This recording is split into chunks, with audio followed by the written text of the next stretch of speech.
Well, good afternoon, ladies and gentlemen. A very warm welcome to our annual review 2015. My name is Alec Lingston and I'm Chairman of the Health Board.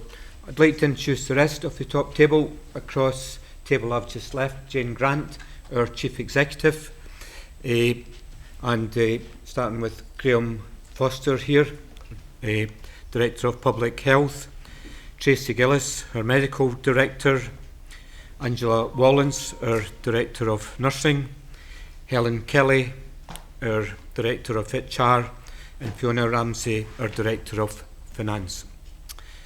This is a non-ministerial review. That means we don't have a minister along today, but we have a very senior civil servant, Evelyn Summers, who is in the audience, is taking notes, and she will report back to the Cabinet Secretary. Cabinet Secretary is very keen to know your views on health services in Forth Valley.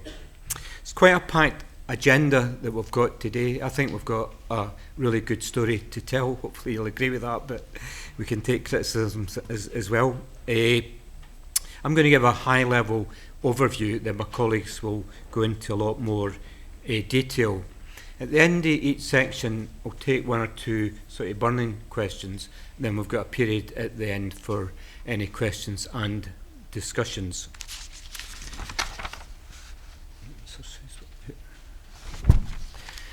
First slide, just to remind us why we're here, and that's to look after the healthcare needs of all members of Forth Valley, all our whole community, irrespective of what their health needs are.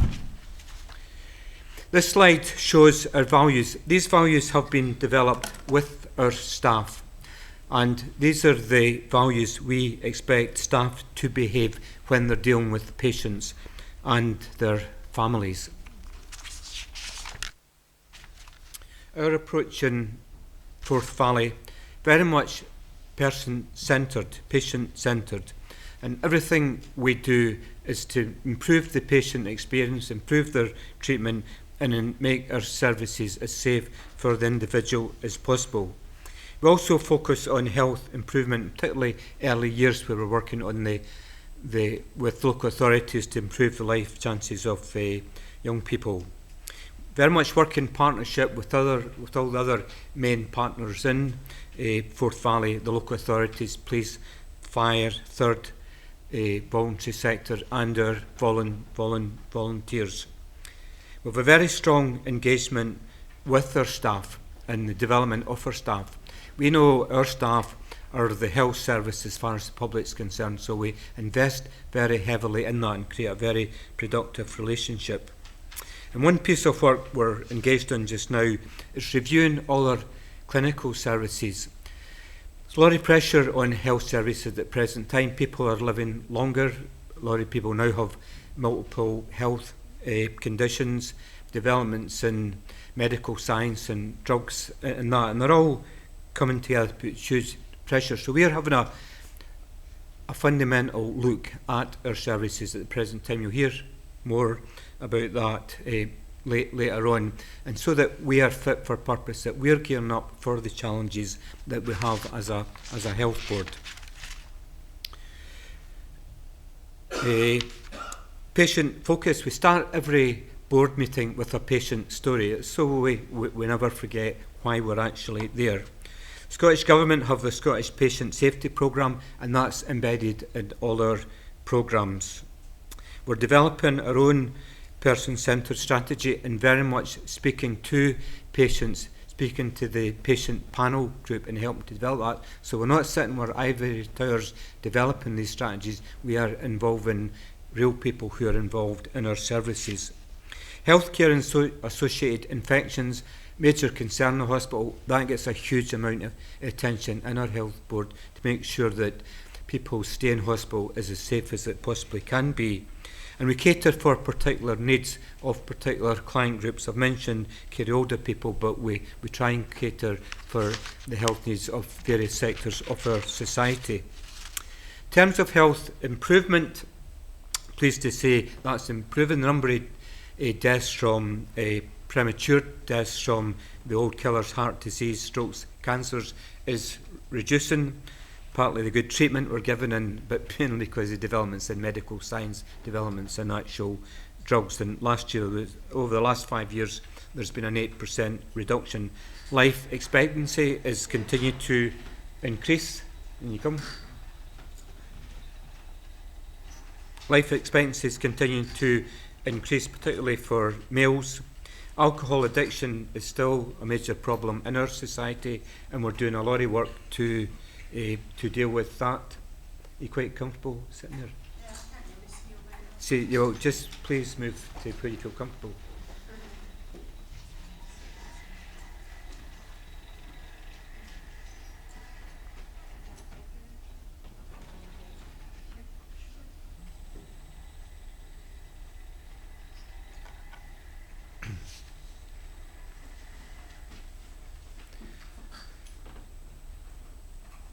I've just started going through my introduction, so you've not missed much.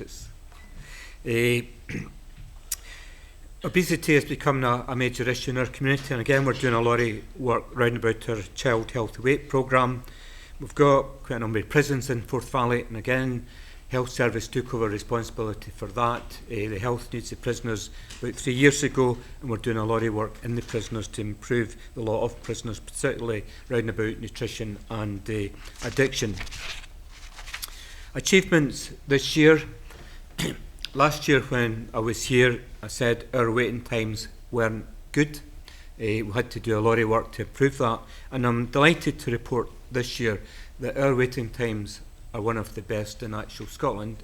Still more we have to do, but it's a huge transformation from last year, and I want to publicly thank all the staff who have made that possible. It's been a tremendous amount of work to get to this position, so thanks very much to that.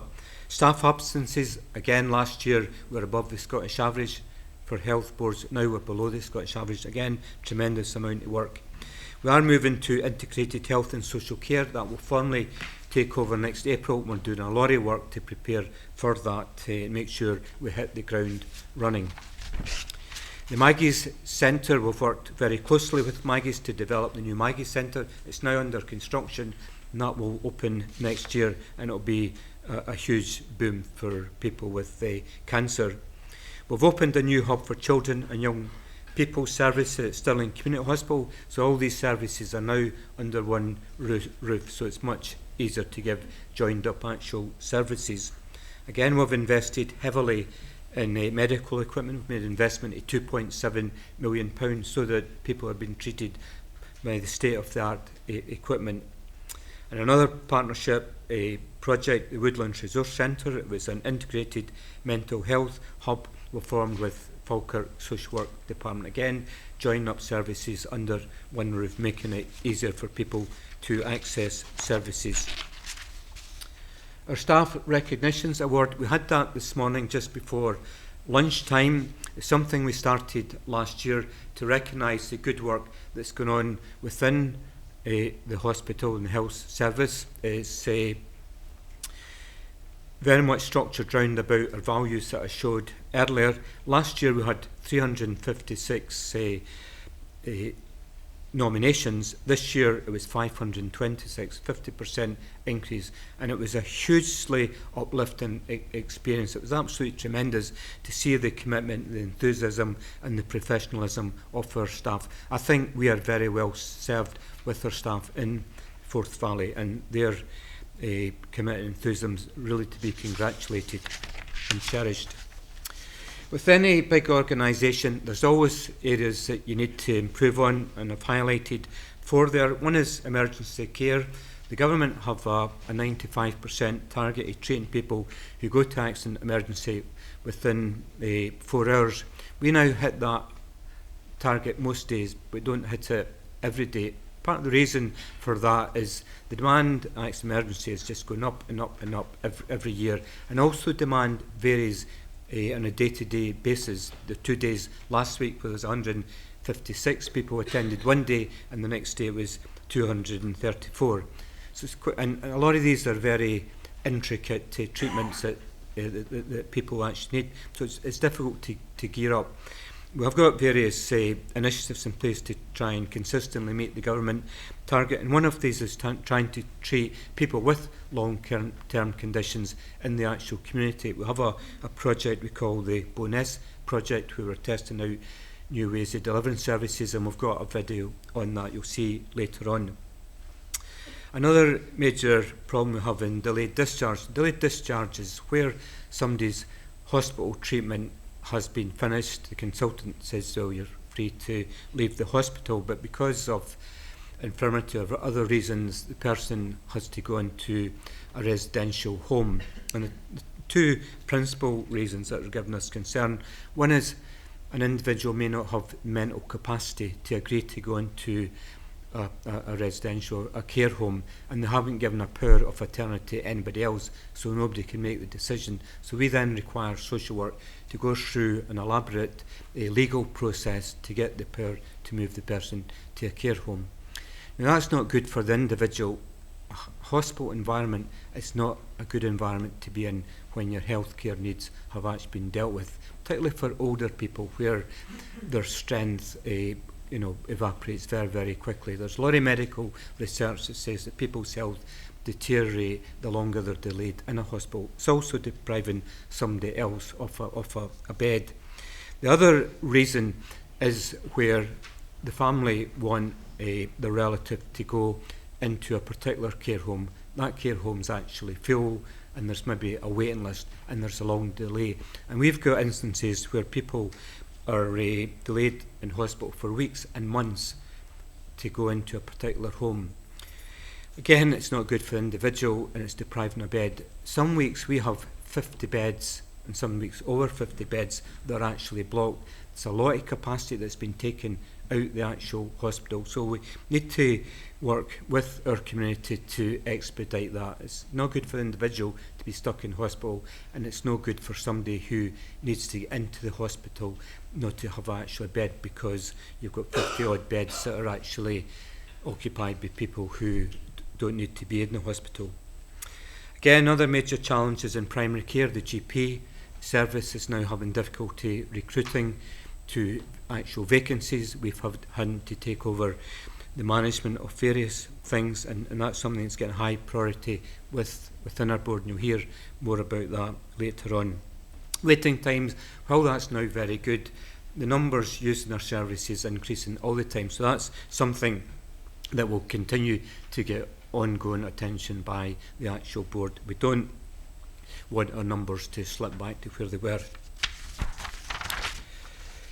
To say a wee bit more about the clinical service review, we're going to develop a new healthcare strategy. We hope to publish a draft for consultation towards the end of this year, probably around about November. The government are updating their strategy, and we want to publish ours just after theirs come out. We think theirs will be issued end of October and November. There is, as I said earlier, huge pressures on the health service, so we're having this fundamental look at how we're delivering it, and more importantly, what are the pressures that are going to come on us over the next 5 years, and making sure we're geared up for that. Very much benchmarking against best in class, if people are handling challenges better than we're doing, looking at that. So we're hoping to issue, that will feed into a healthcare strategy, and we'll put that out for consultation. But we have to make changes the way we deliver services, particularly supporting people with long-term conditions in the community. Otherwise, the hospital will get clogged up, and people who need to be in the hospital, because that's the only way they can get treatment, that there is space to enable that to actually happen. So, but this is something that we have to convince you that it's a journey we should be going down. So we have been involved in a lot of consultation at the present time, and we'll be intensifying that when we issue the draft healthcare strategy. We want your endorsement of it. And these are part of the reasons why we have to change. Our total population is going to increase by 37,000 by the year 2035, but over 65s is going up by 25%, and the over 75s, and that is a key group that require quite a lot of extensive health care. That's going to double over that period. We've got to create the actual capacity to handle that, so that people get the services that they need and actually deserve. Standing still will mean that our services will just deteriorate. So the clinical service review will feed into our draft healthcare strategy. We'll go out for consultation. It will take account of the health and social care integration. We very much want to create a dialogue with the community. We want to encourage people to take more ownership for their own health needs where that's safe and appropriate. And that will feed into the government's 2020 vision and will be our contribution towards that vision. Very much taking our staff with us. As I said earlier, we've got a very, very productive relationship with our staff, and we're encouraging them to feed into both our strategy and to look at the skills that we need to develop this strategy. So we're working this strategy hand in glove with our staff. There been a lot of consultations going on to get to this point in time, and we're keen to continue that. And progress, again, we've been publishing progress through community health news, local newspapers. There have been various work stream meetings. There's clear themes starting to emerge from that we'll be going out to consult with later on. So encourage people to get involved with that. It's your health service, and it's terribly important that you agree with the way we're driving it actually forward. And the last slide I want to leave you with this is putting patients first. I started off with that slide. I'm going to finish with that slide. Everything we do is to make sure that people get the best possible service that we can deliver. It's delivered safely and it's delivered with caring, enthusiastic and compassionate staff. I think as a health board we're in a good place. I think we've had an exceptionally good year. I think we're regarded as a high-performing organisation by the actual government. And our staff, I think, our services are being delivered by highly energised and a skilled workforce, and that's what we want to actually continue. So without any further ado, I'll pass you over to Graham Foster, our Director of Public Health and Strategic Planning, who will do the first presentation. Thanks very much.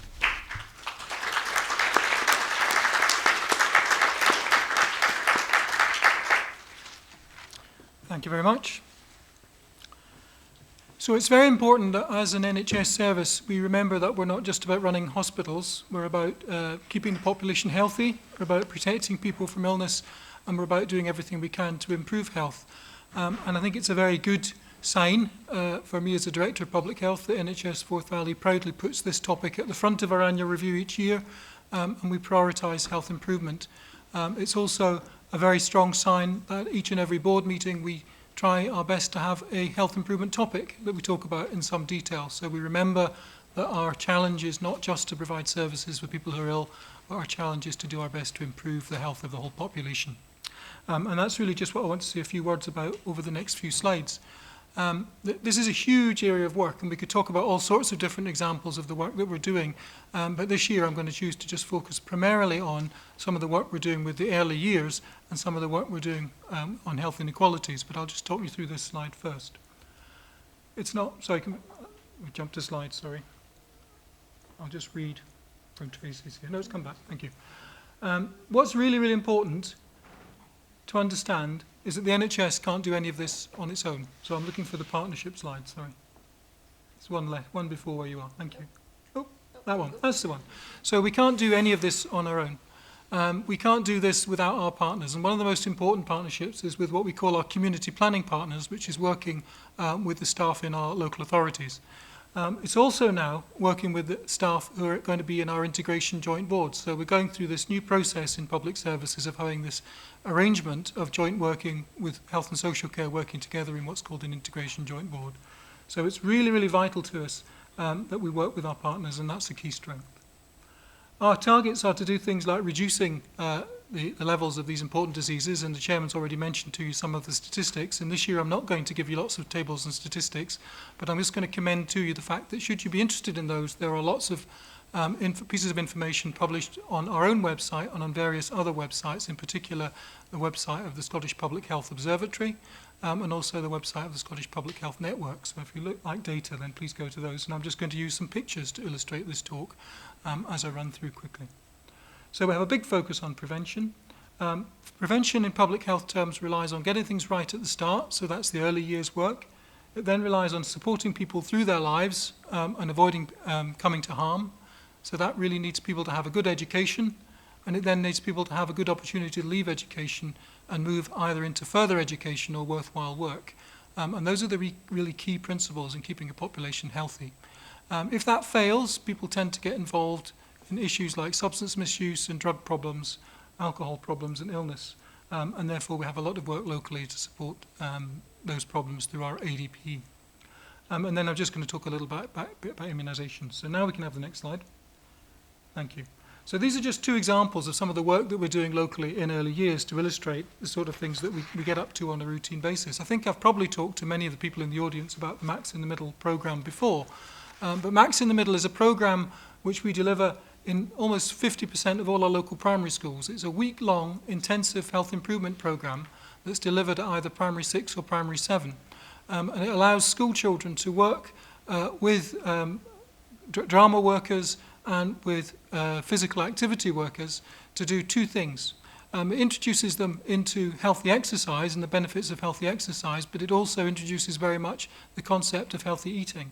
And many of those primary school children get the opportunity to handle fruits and vegetables that they've never seen before or prepare dishes which they've never encountered before in their primary schools. And at the end of the week, it culminates in a drama and dance presentation to invited parents and also an opportunity to taste and sample those food products. And that has gone down extremely well in Forth Valley, and it's been running for a number of years. And the difference that makes to young people from the start of the week to the end of the week is really very impressive. And that's part of setting them up for life as they go through life. The second picture there was really just to raise with you the issue of smoking. It's actually a giant pair of lungs. And loitering in the shadows at the back is Jane Grant, our Chief Executive, with a group of local children.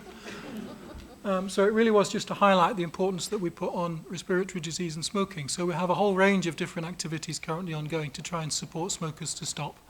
And that's very important to us. We deliver a very large number of supported smoking cessation programs, and you will increasingly see us trying to move towards a situation where all of our premises are totally smoke-free and where we take every opportunity to try and help patients to stop smoking if they possibly can. So if you present with an illness, one of the first things we should say to you if you're a smoker is you need to stop smoking and we can help. And we want to be very, very supportive in that respect. So those are some of the initiatives that we're trying to put in place. The second slide then. So this one was really just to emphasize some of the other things we're doing in early years. The picture on the left shows some nurses with, in fact, these are dolls rather than real babies, but we don't abuse babies in Forth Valley, we use dolls for our mock-ups. But this is the family nurse partnership. So we're very pleased that in Forth Valley we now have running the family nurse partnership. And this is an intensive support process for young mothers with their babies to try and make sure those babies have the best possible start in life. So we have basically we pick very, very experienced teams, health visitors and nurses to work with those young mums and support them through the first year of life. And that's a world-proven initiative which helps to deliver much better outcomes for those children. So we have that running in Forth Valley, and that's a big step forward. And the final picture was really just to raise with you the issue of children's dental health.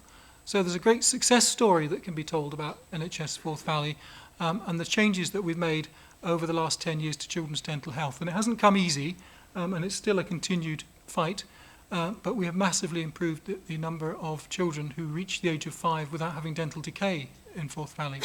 That's really, really important because the most common cause for a child having a general anaesthetic in Scotland still remains having teeth removed, and quite often a significant number of teeth removed because of dental decay.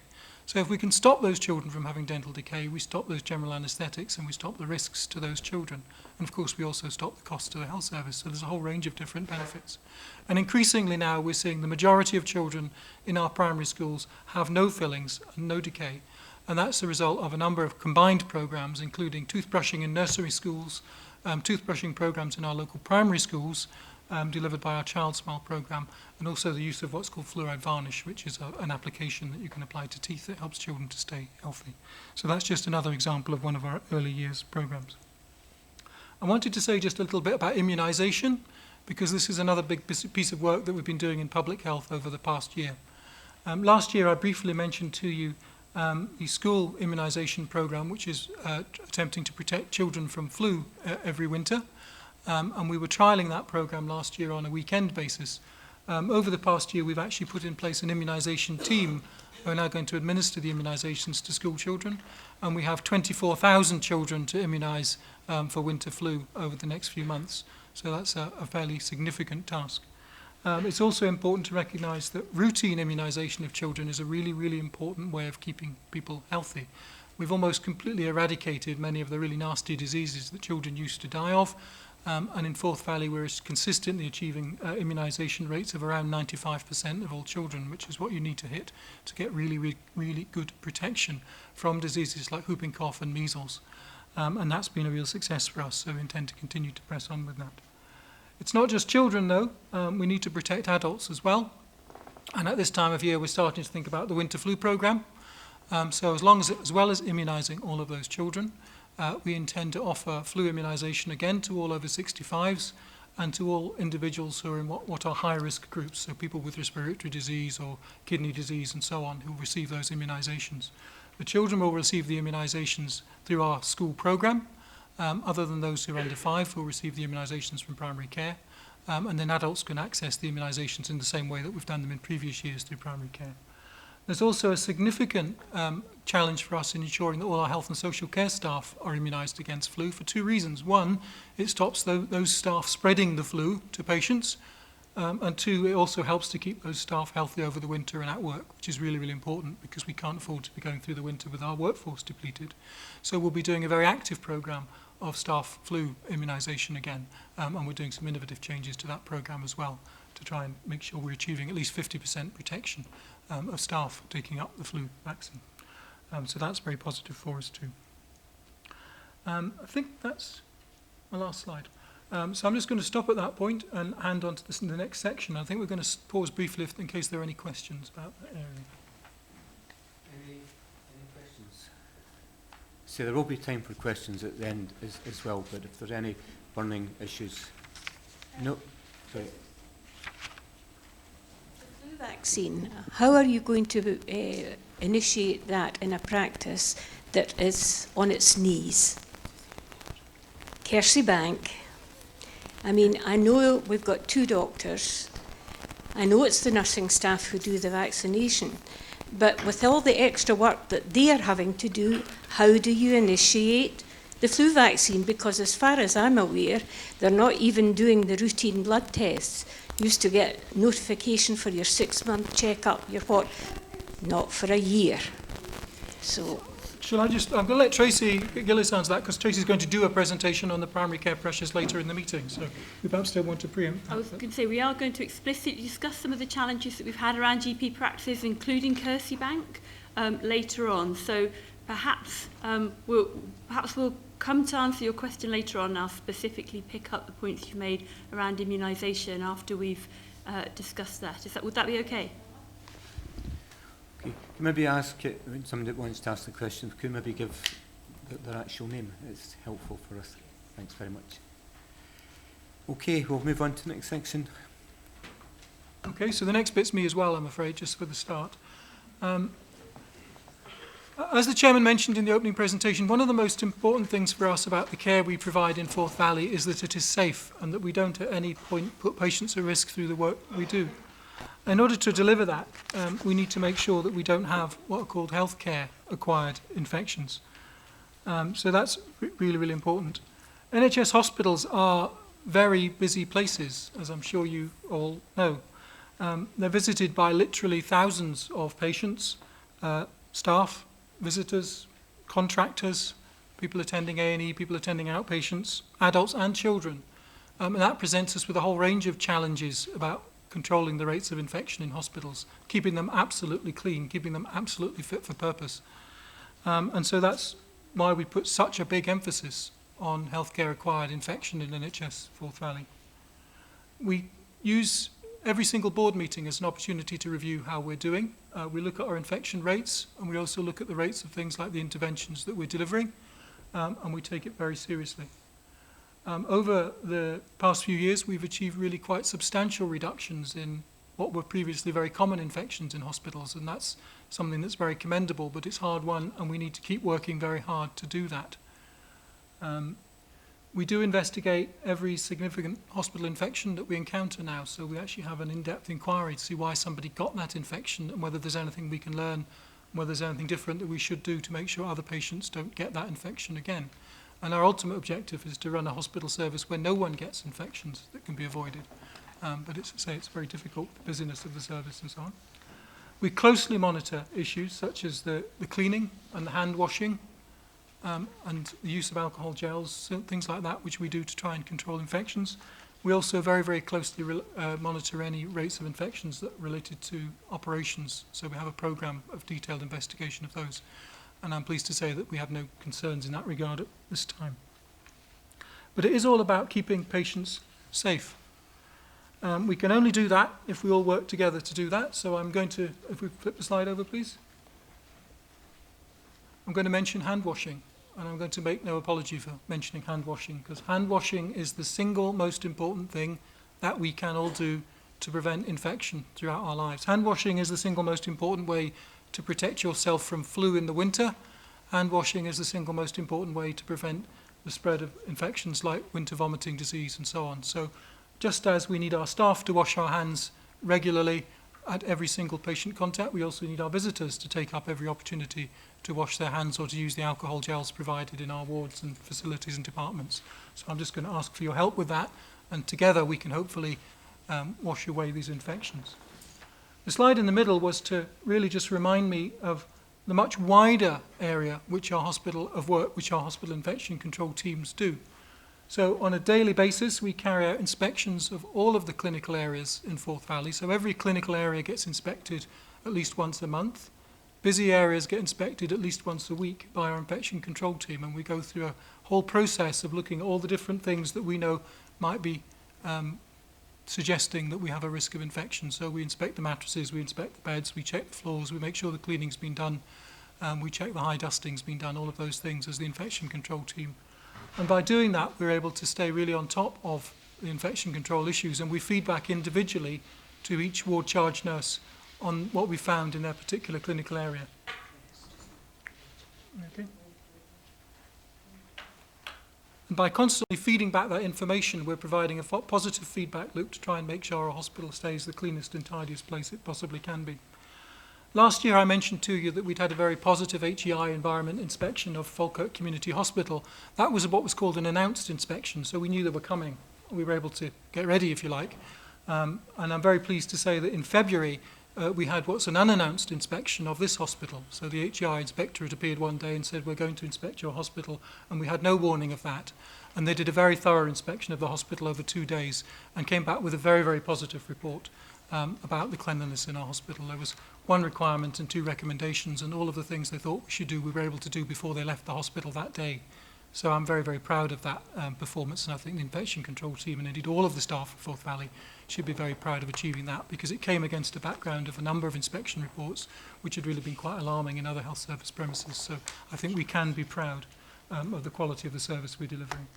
And then just the final picture was to make mention of some of the issues that we have in the wider community.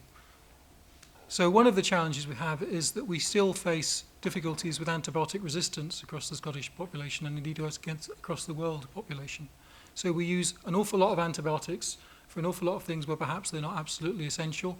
And if we do that, we have the developing problem of antibiotic resistance.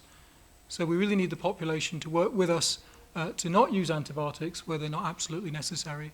And we have a detailed program in Forth Valley of monitoring antibiotic use, trying to make sure we're only using the least powerful antibiotics, if you like, when we can, and saving the ones that we need for really, really sick patients, and by doing that, we have a good chance of prolonging the time before antibiotics become resistant before organisms become resistant to antibiotics, and allowing us to keep those tools in our toolbox, if you like.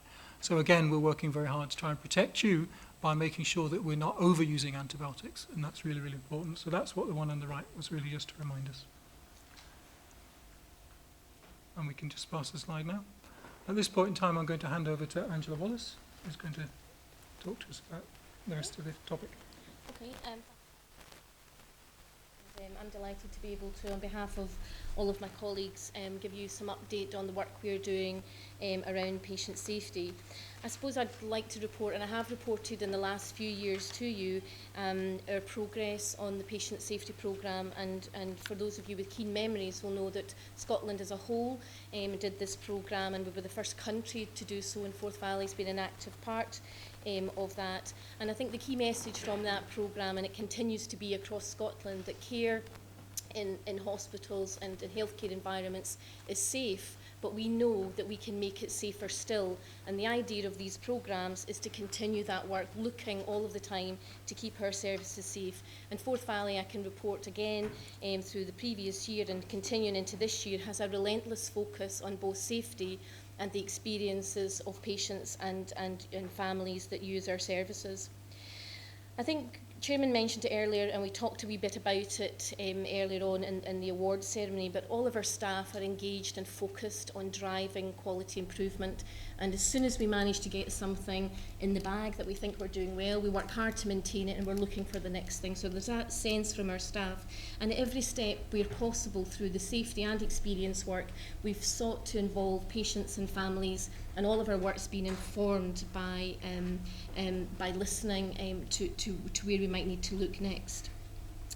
We have a key focus in the organisation, and all from the board to frontline staff and all of our patient and partners have been working alongside us in that. The patient safety programme, as I've mentioned, started off in the acute hospitals. It was felt that we needed to make care safer there first.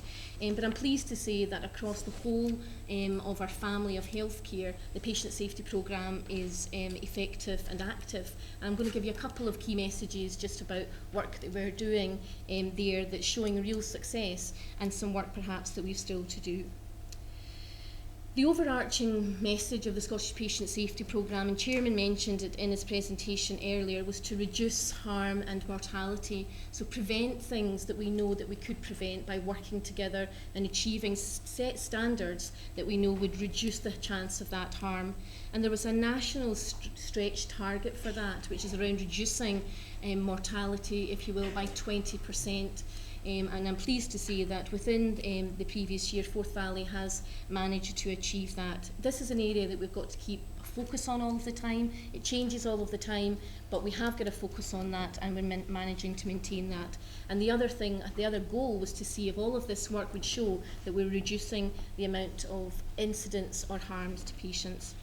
And I've shown a few examples of that.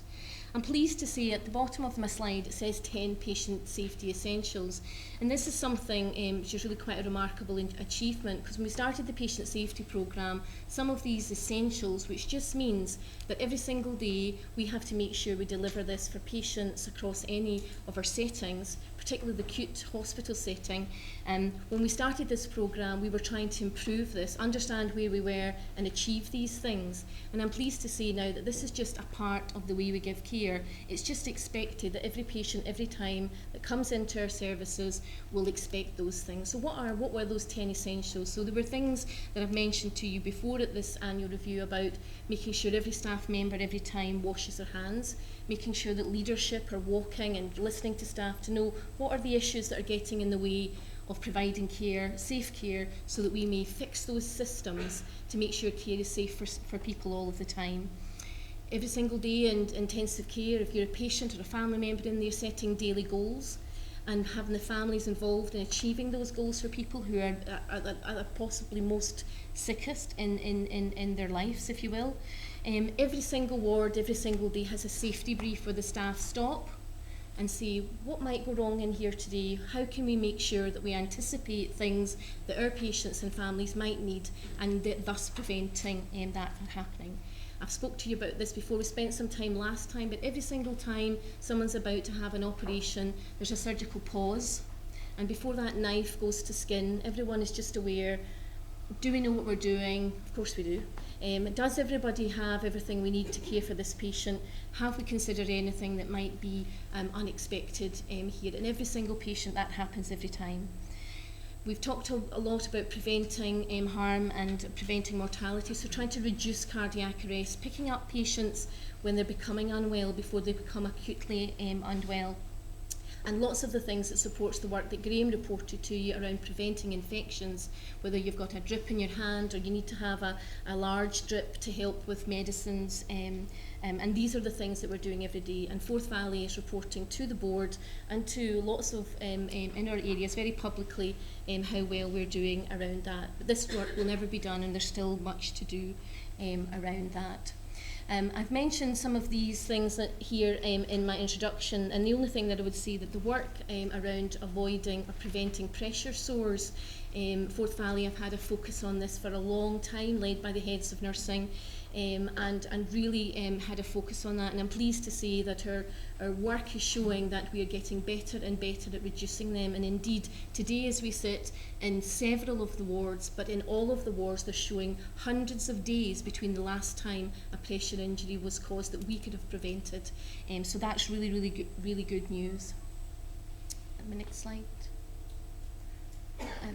The patient safety programme spans primary care, it spans mental health, it spans maternity and paediatrics, and we're doing a huge amount of work across these. The last two things that I would say, that the work in mental health, initially the mental health patient safety programme was an optional programme because the government hadn't expected that to be a key element, but actually the mental health staff and patients and users across Scotland almost lobbied for it. It happened by people being very supportive of it, and the work that we are doing in Forth Valley is indeed informing the work of the national programme, and we've chosen really quite tricky, difficult areas that's actually at the very sharp end of mental health practice, around how do we make care safer for patients who become very distressed and often have to be secluded or restrained. So it's a very tricky area, but Forth Valley were keen to deal with that. And in primary care, incredible. Primary care were the front leaders in the Scottish Patient Safety Programme in Scotland, and I'm pleased to say that all of the practices across Forth Valley are involved in reducing harm from medicines and also looking at their culture.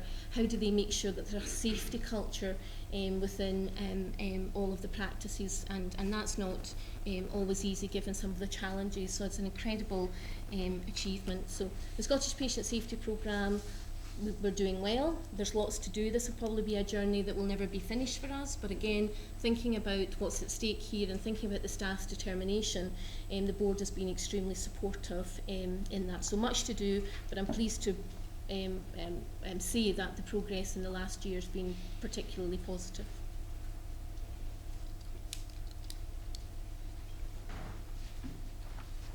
Okay. And any questions on that section? We're very happy with what we're doing to keep people safe in hospital. Okay, right, move on to the... Okay. It's me again, Chairman. Thank you. The Chairman mentioned this in his presentation, and I'm delighted on behalf of my colleagues to present some work that is really about listening and supporting people. It's a beautiful example of what might be able to be achieved in terms of health and social care integration. We have a Bonus experience, which I'm about to share a most fantastic video with you, that really is about listening to people, giving them confidence and supporting them so that they may stay in their home, which is everyone's first choice in a homely environment, and find the help that supports people that matters to them. So it's a plan for them, if you will. And this, I think this slide won't cover what you're about to hear in terms of the video, and I'll come back after that briefly just to mention a couple of the statistics around that. So please enjoy the video.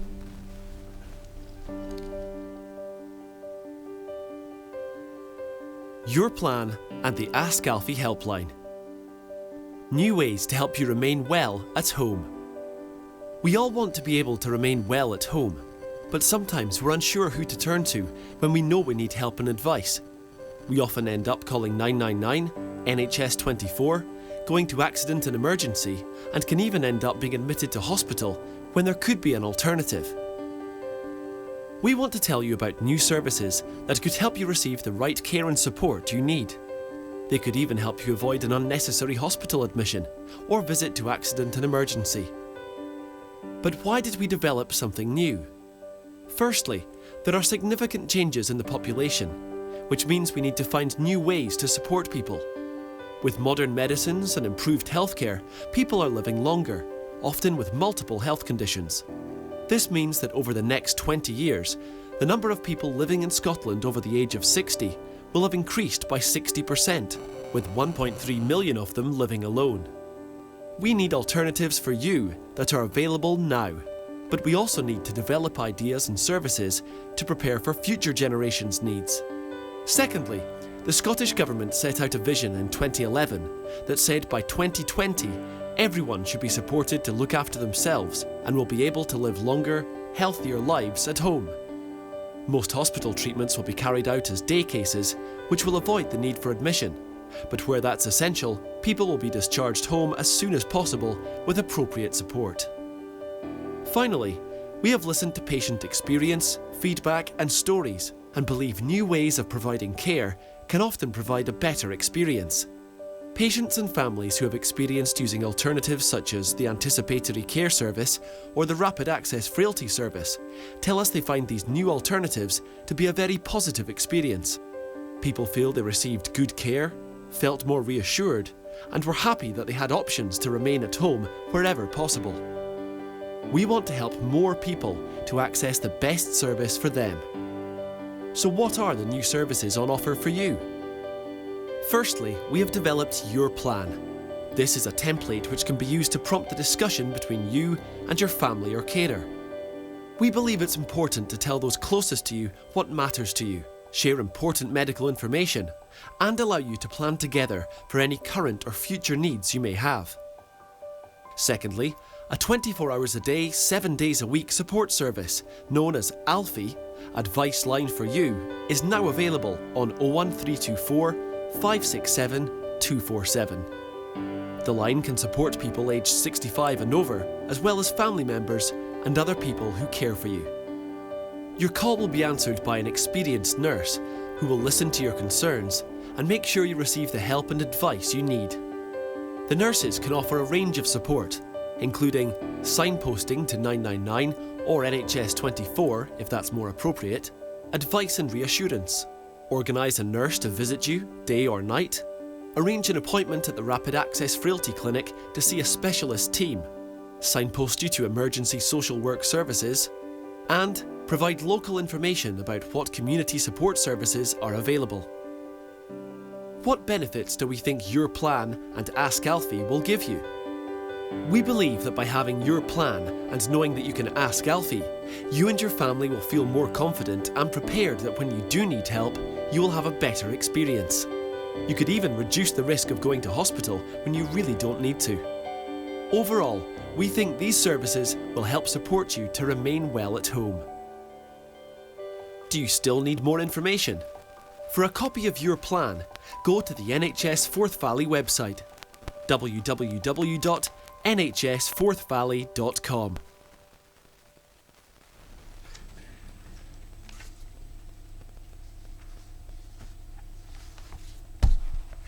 At this point, any questions about that? This is a new innovative service development that has been developed in the Bowness area. We think it's got great potential, and we're inclined to start to roll it out. It's something I think that will definitely be in our draft healthcare strategy we're going to formally consult, but given the benefits that it can offer, then I think we're quite keen to move ahead with it. Any questions? People fully understand what we're doing? And now, sorry, yes? Sorry, yeah, thank you. I'm Janice Class. Most know me anyway. But my question is on Alfie. It's going to be very good if he's going to fulfil what I think he said there was, or the announcement said that he would be able to bring out a nurse day or night. Now, in this day and age, you can't even get a house call from your doctor's surgery. So to get a nurse out day or night, are they going to expect that to happen, or has it already happened in Bowness? I know it's not started in this area yet, but has it come into fruition? Jan, do you want to? So we've been running this in a pilot test in Florence for a year now, and we've had experience of providing night services. The nurse who answers the call is taking into account the needs of the person. So where they are considering that a nurse either at night or day would help, then a call can go out to the person. We haven't found that we've been overrun by calls for things that you wouldn't consider necessary, but where we believe it's necessary, they can either have a nurse or they can have equipment delivered at any time and linked to doctors as well.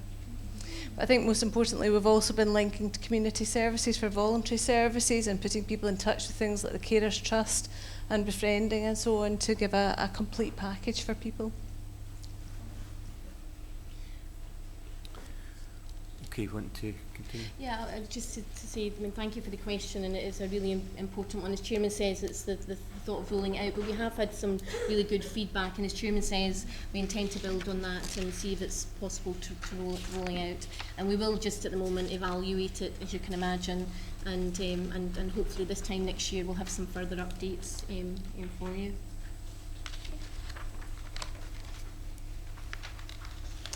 I'm afraid it's me again, Chairman. Sorry about this. Sorry, everyone. Just last few slides from me.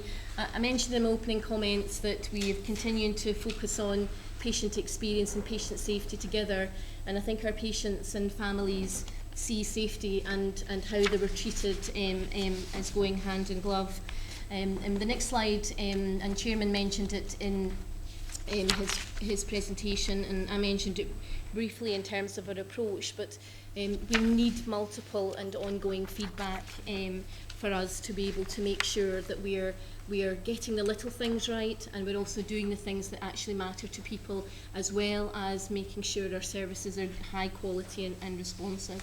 And we know that people tend to trust us around getting services right, and they really want to make sure that how they're treated is important. So in Forth Valley, we are receiving multiple, and we have layers of feedback from soft intelligence to formal complaints to large surveys to small surveys to real-time questions, and we use all of them and are constantly monitoring them to see what our patients and families are saying to us. I have to say, I think all of the board, and the board starts every board meeting with a patient or family experience story, and I have to say it's one of the most rewarding parts of all of our jobs, I am sure, for those of us who have the privilege to work in health, but they're often really, really hard to hear.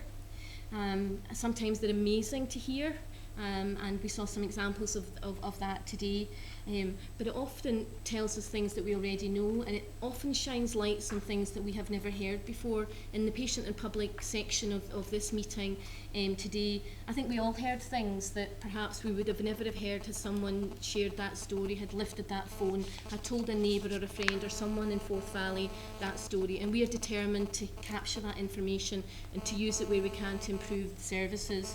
I think it has had, my next slide, we have had multiple ways of doing that, and we continue to try and do different ways and innovate around that, but we have used patient opinion, which is an online service which is available across many areas, including Scotland have supported it. And we also use a range of other ways both to hear experience and to share our experience and to share the work we're doing on the basis of what people have been telling us, and the Alfie video there and other types of videos are there. So we're trying to make sure that communication is active and dynamic and continues over and over again. So what do we do with the next slide, please? What do we do with the feedback? Well, I've got lots and lots of examples. Sometimes we bring families back if they wish, and we show them the differences that we've made. Often we just change services. Something like the flexible and open visiting was something that people really wanted to see, and we responded to that. It can be about televisions, it can be about food, it can be about I can't get you when I'm trying to phone you, can you think about a different types of letter, the range of services in which we change, and I have some examples of that, but staff are constantly listening to that and using it in their practice every day. Next slide, please. We have, on those layers, have national surveys, and we're about to have another survey next year, early in 2016. But the last survey, which happened last year in 2014-15, Forth Valley's results were really encouraging. We're the first dementia patient experience in Scotland, and we have been measuring it over and over again. And the first couple of national surveys didn't show us, it showed us that we'd done really well in lots of areas. It didn't show us the highest in Scotland, or near that top area which we strive to be. However, last year, our results showed the patients and public who'd used our services within those 6 months before the survey showed that they were more likely than almost anywhere else to recommend us.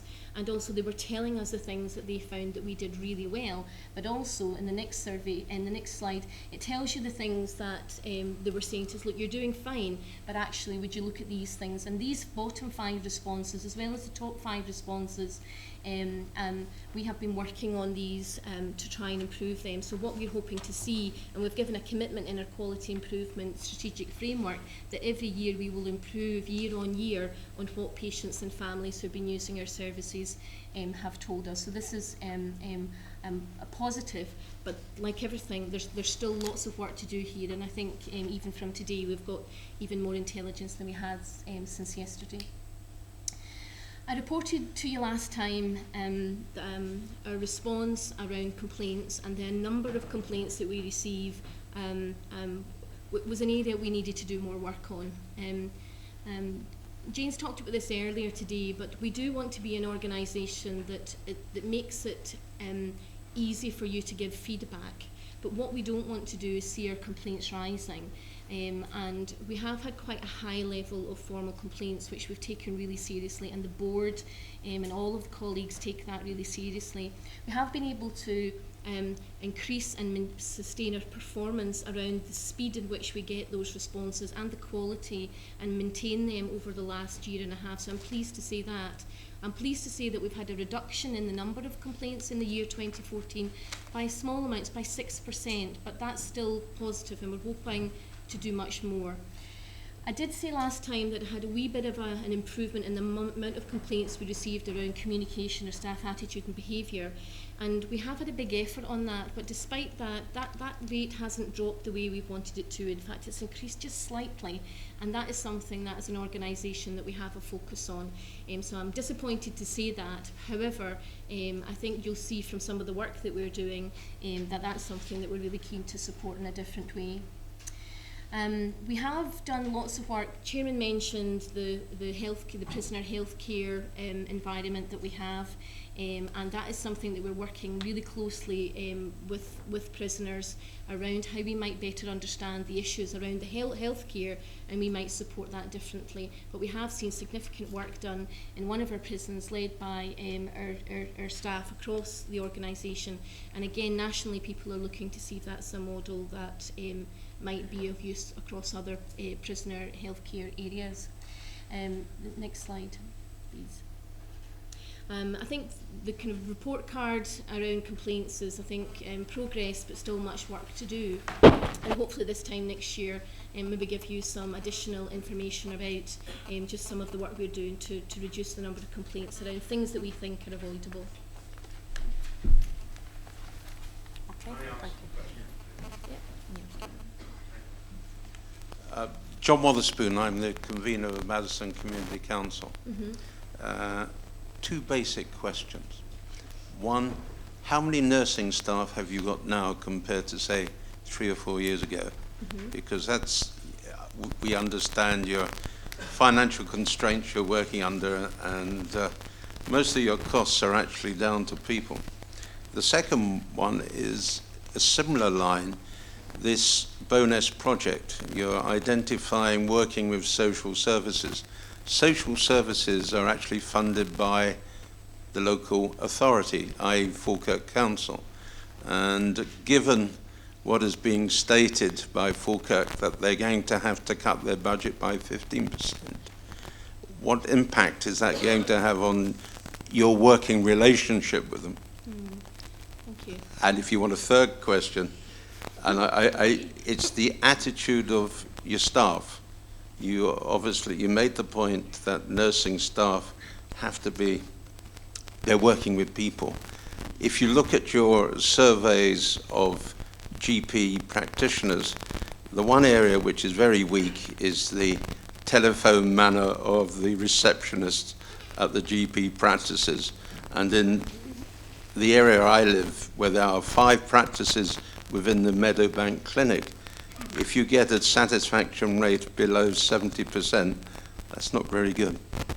Okay, thank you very much. I wondered if I might take the nursing question first, and then perhaps maybe we can maybe pick up about what we're trying to do around our staff. And I'd quite like to balance that. And I think your question was really balanced, so thank you. But I would, and I'm sure other colleagues would want to, particularly Chief Executive. So can I answer those 2 questions first, and then we'll come back to the.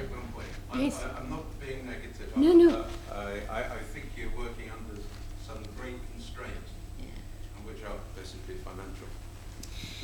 Okay, well, around the nursing workforce, I'm really glad you asked that question, actually, because it's something that I think we probably spend so much time, or I certainly spend with many colleagues so much of my time on every day, and it's something that actually it's just so dear to my heart. So I'm happy to answer that question. Scotland's really, really lucky in that we've got sophisticated methods and models for working out nursing workforce, nursing and midwifery workforce across Scotland. And we've been world leaders in this, and Forth Valley's journey around this is that we use the workforce planning tools to inform that, so that I could go to the board with an evidence-based discussion about the nursing staff levels. And I have been so fortunate to be the nurse director here, because this board listens, challenges, understands, and I have been supported every single time I have needed nursing staff. And therefore that's quite a unique position to be in. However, workforce is dynamic, it changes all of the time, and we have to change. As soon as we change a bit of care, we have to respond to that in terms of the nursing workforce models. But it is one of the only healthcare families that have that sophisticated tool. So I'm pleased to say that every single year in the inpatient areas, because they started that, we're just getting more sophisticated around some of the other nursing families across Scotland. We run workforce tools, and it tells me how many nurses I need. It tells me the acuity, what the demands of the patients are in that area. It studies the nurses, it watches them, and we also triangulate that with benchmarking data, which is worldwide, as well as our own data and Scottish data. So I'm able confidently, at a moment in time, because things change, and sometimes we change things, which is fine, to be able to say that the nursing workforce is good. And if it isn't, then I would be raising that, and it's supported across the organisation.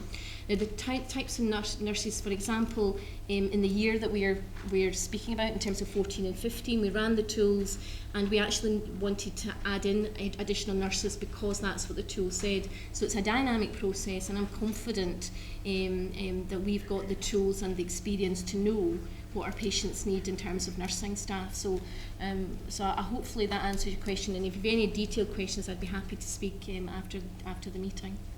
Thank you. In terms of the attitude and behaviour, I don't know whether I'm kind of hogging the show here. We've got amazing staff who come to work every day to do amazing jobs, and we've seen lots of examples of that, and I hear and see them every day, and families tell me of that. I think we believe, though, that we would like to have an organisation that that everyone has an experience which is positive to them, and what we are aiming for is to have no complaints around anybody feeling that somebody's attitude and behaviour, or even that they just don't have the time to be there. And we've set ourselves pretty strict targets internally to try and see if we can remove that, and we're doing that through our First Impressions campaign, looking at hello, my name is, people introducing themselves, and looking at what's happening in areas that's preventing people from being there, and just making that connection with people, because we are experiencing people when they come into hospital or healthcare, when they're at their most vulnerable, they're most concerned, they're worried often about whether someone will live or die, or will I be okay, or all of those things. So we know it's difficult in terms of that, but we're working hard to get that right. I don't know whether Tracy wants to speak about the GP colleagues. So I would just add that around GPs, that we do need to remember that most GPs are independent small businesses, and so they employ their own staff.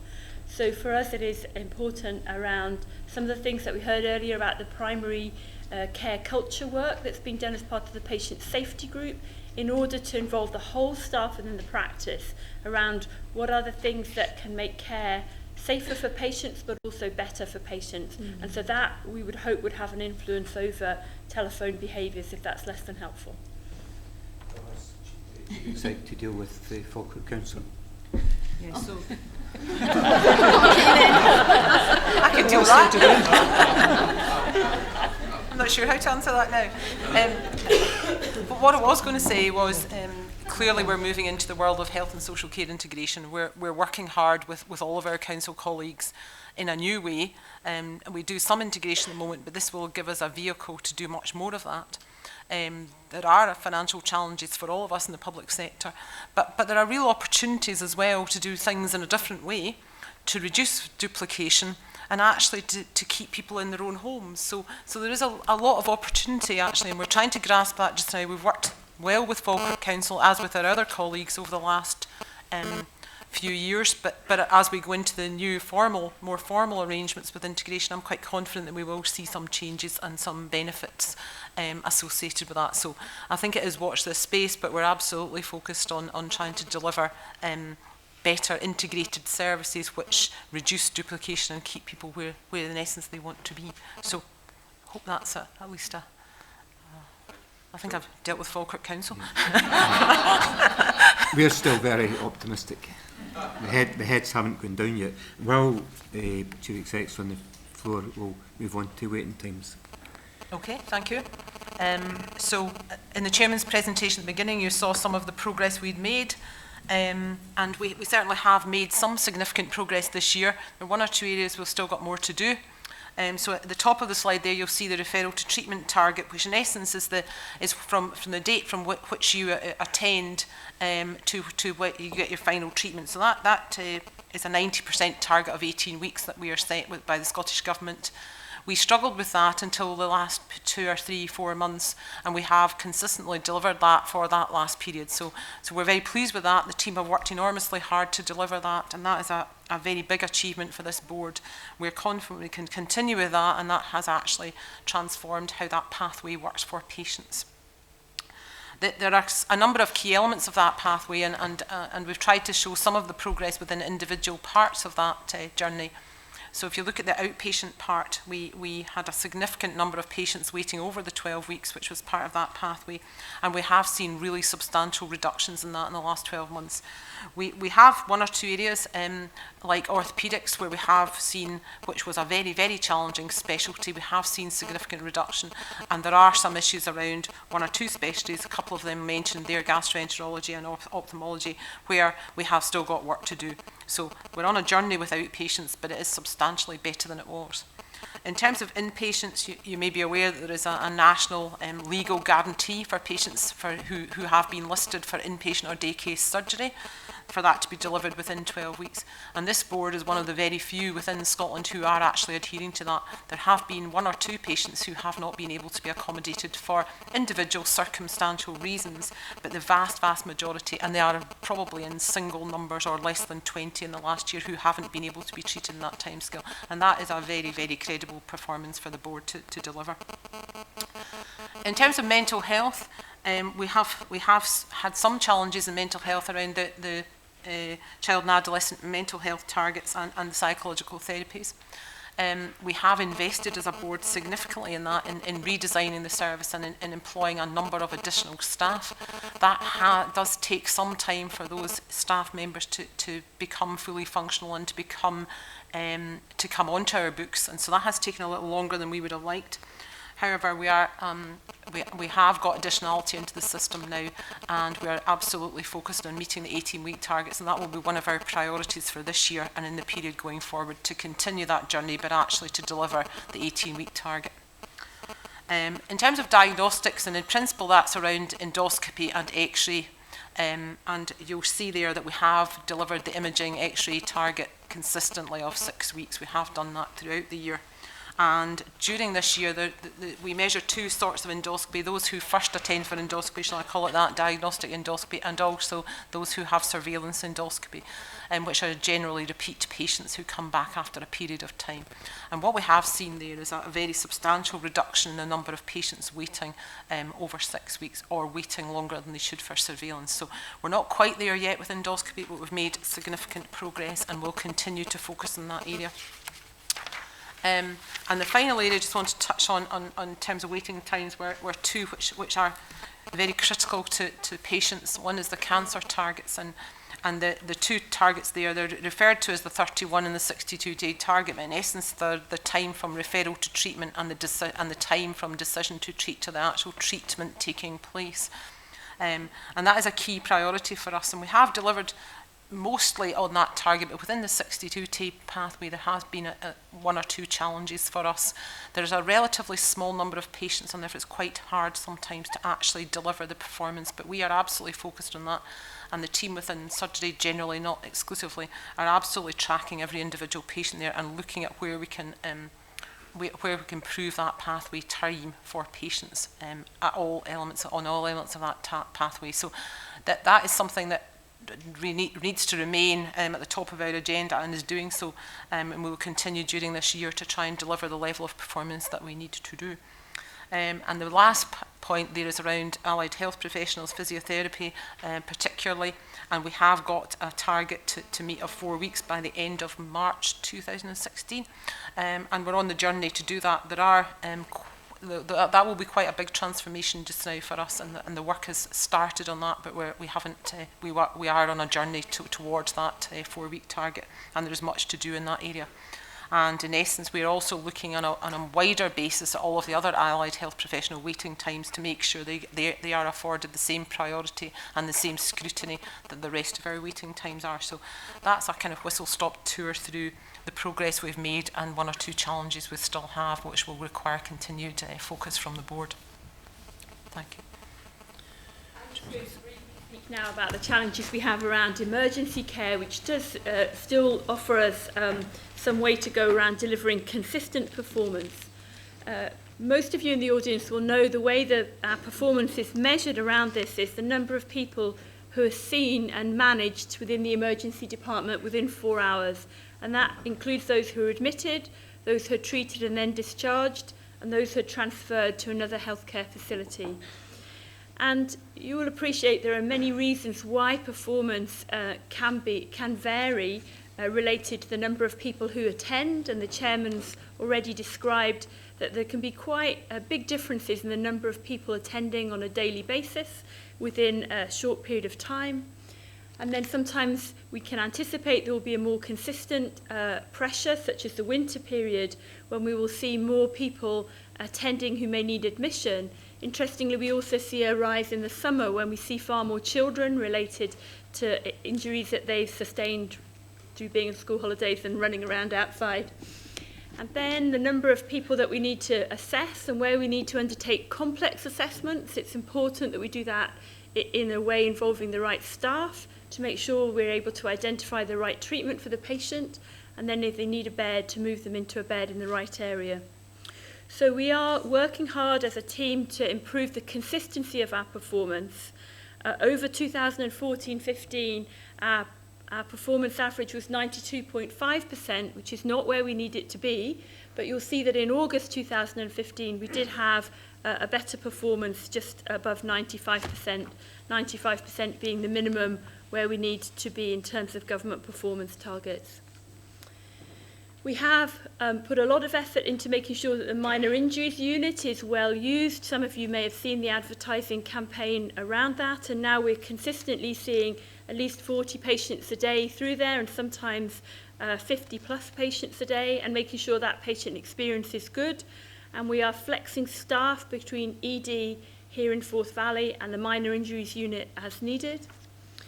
We are looking specifically at the access to the stroke ward for patients who present at the front door with a stroke, and making sure we provide all the elements of care that they need and they get to the right ward in a speedy, in the right time frame.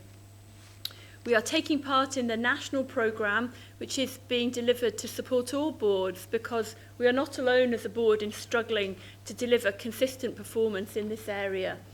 And that national programme is focusing on 6 actions that have been identified as being essential to put in place to improve the consistency of performance. And finally, for us, we are one of 4 boards who are participating in a new project involving the Institute of Healthcare Optimisation, who undertake a lot of detailed work with us in analysing our patient flows through the system in order to identify opportunities for us to improve things. Improve in particular by eliminating unnecessary delays and by reducing variation. So by being able to clearly describe some of the processes, we can then work to make sure we're sticking to those processes in order to try to take out unnecessary delays for patients. And we hope that as those things come together, we will be able to offer a more consistent performance around emergency care. Okay, thanks for that. Any questions in that section? No, everybody content? Okay. Move on to section 5. Staff feel supported and engaged. And Helen? Thank you. As the Chairman said in his opening comments, we very much value all of our staff. We recognise their commitment to deliver high standards of care, be that whether they are directly or indirectly involved in a clinical care setting. To be able to do that, then, we recognise that we need to continue to deliver the priorities that are identified in the National Workforce Strategy. And again, the Chairman identified that it's titled Everyone Matters in his opening comments. But I think importantly, it's also a clear commitment that we've had over many years to deliver the staff governance standard, a standard which is unique within NHS Scotland and which ensures that the 3 legs of the stool, finance delivery, service delivery and staff, are vital to the success of this organisation. We do this in a variety of ways, each of which demonstrates our commitment to the involvement of our staff and the involvement of our trade union partners. And each of our actions are directly linked to our own local workforce strategy, which has been developed in close work with our own staff and supported by the NHS board.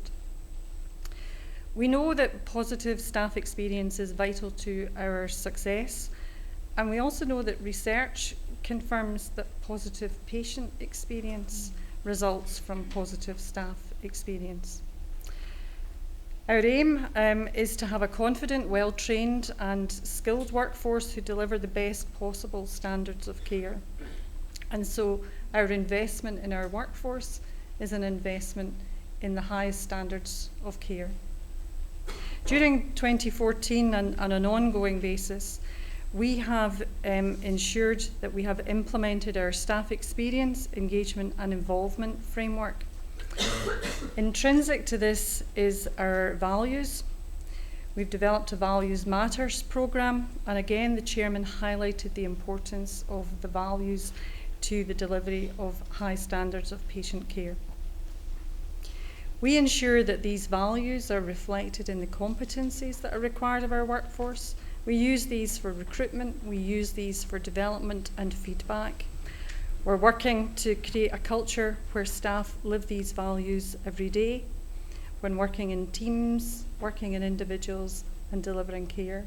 And earlier today, you heard a comment that we celebrated the demonstration of these values through our Staff Recognition Awards. And I don't think there was anybody who attended earlier who didn't feel humbled by the very high level of nominations that had come forward this year. Our staff engagement programme creates an opportunity to seek the views, ideas and suggestions on how we can improve.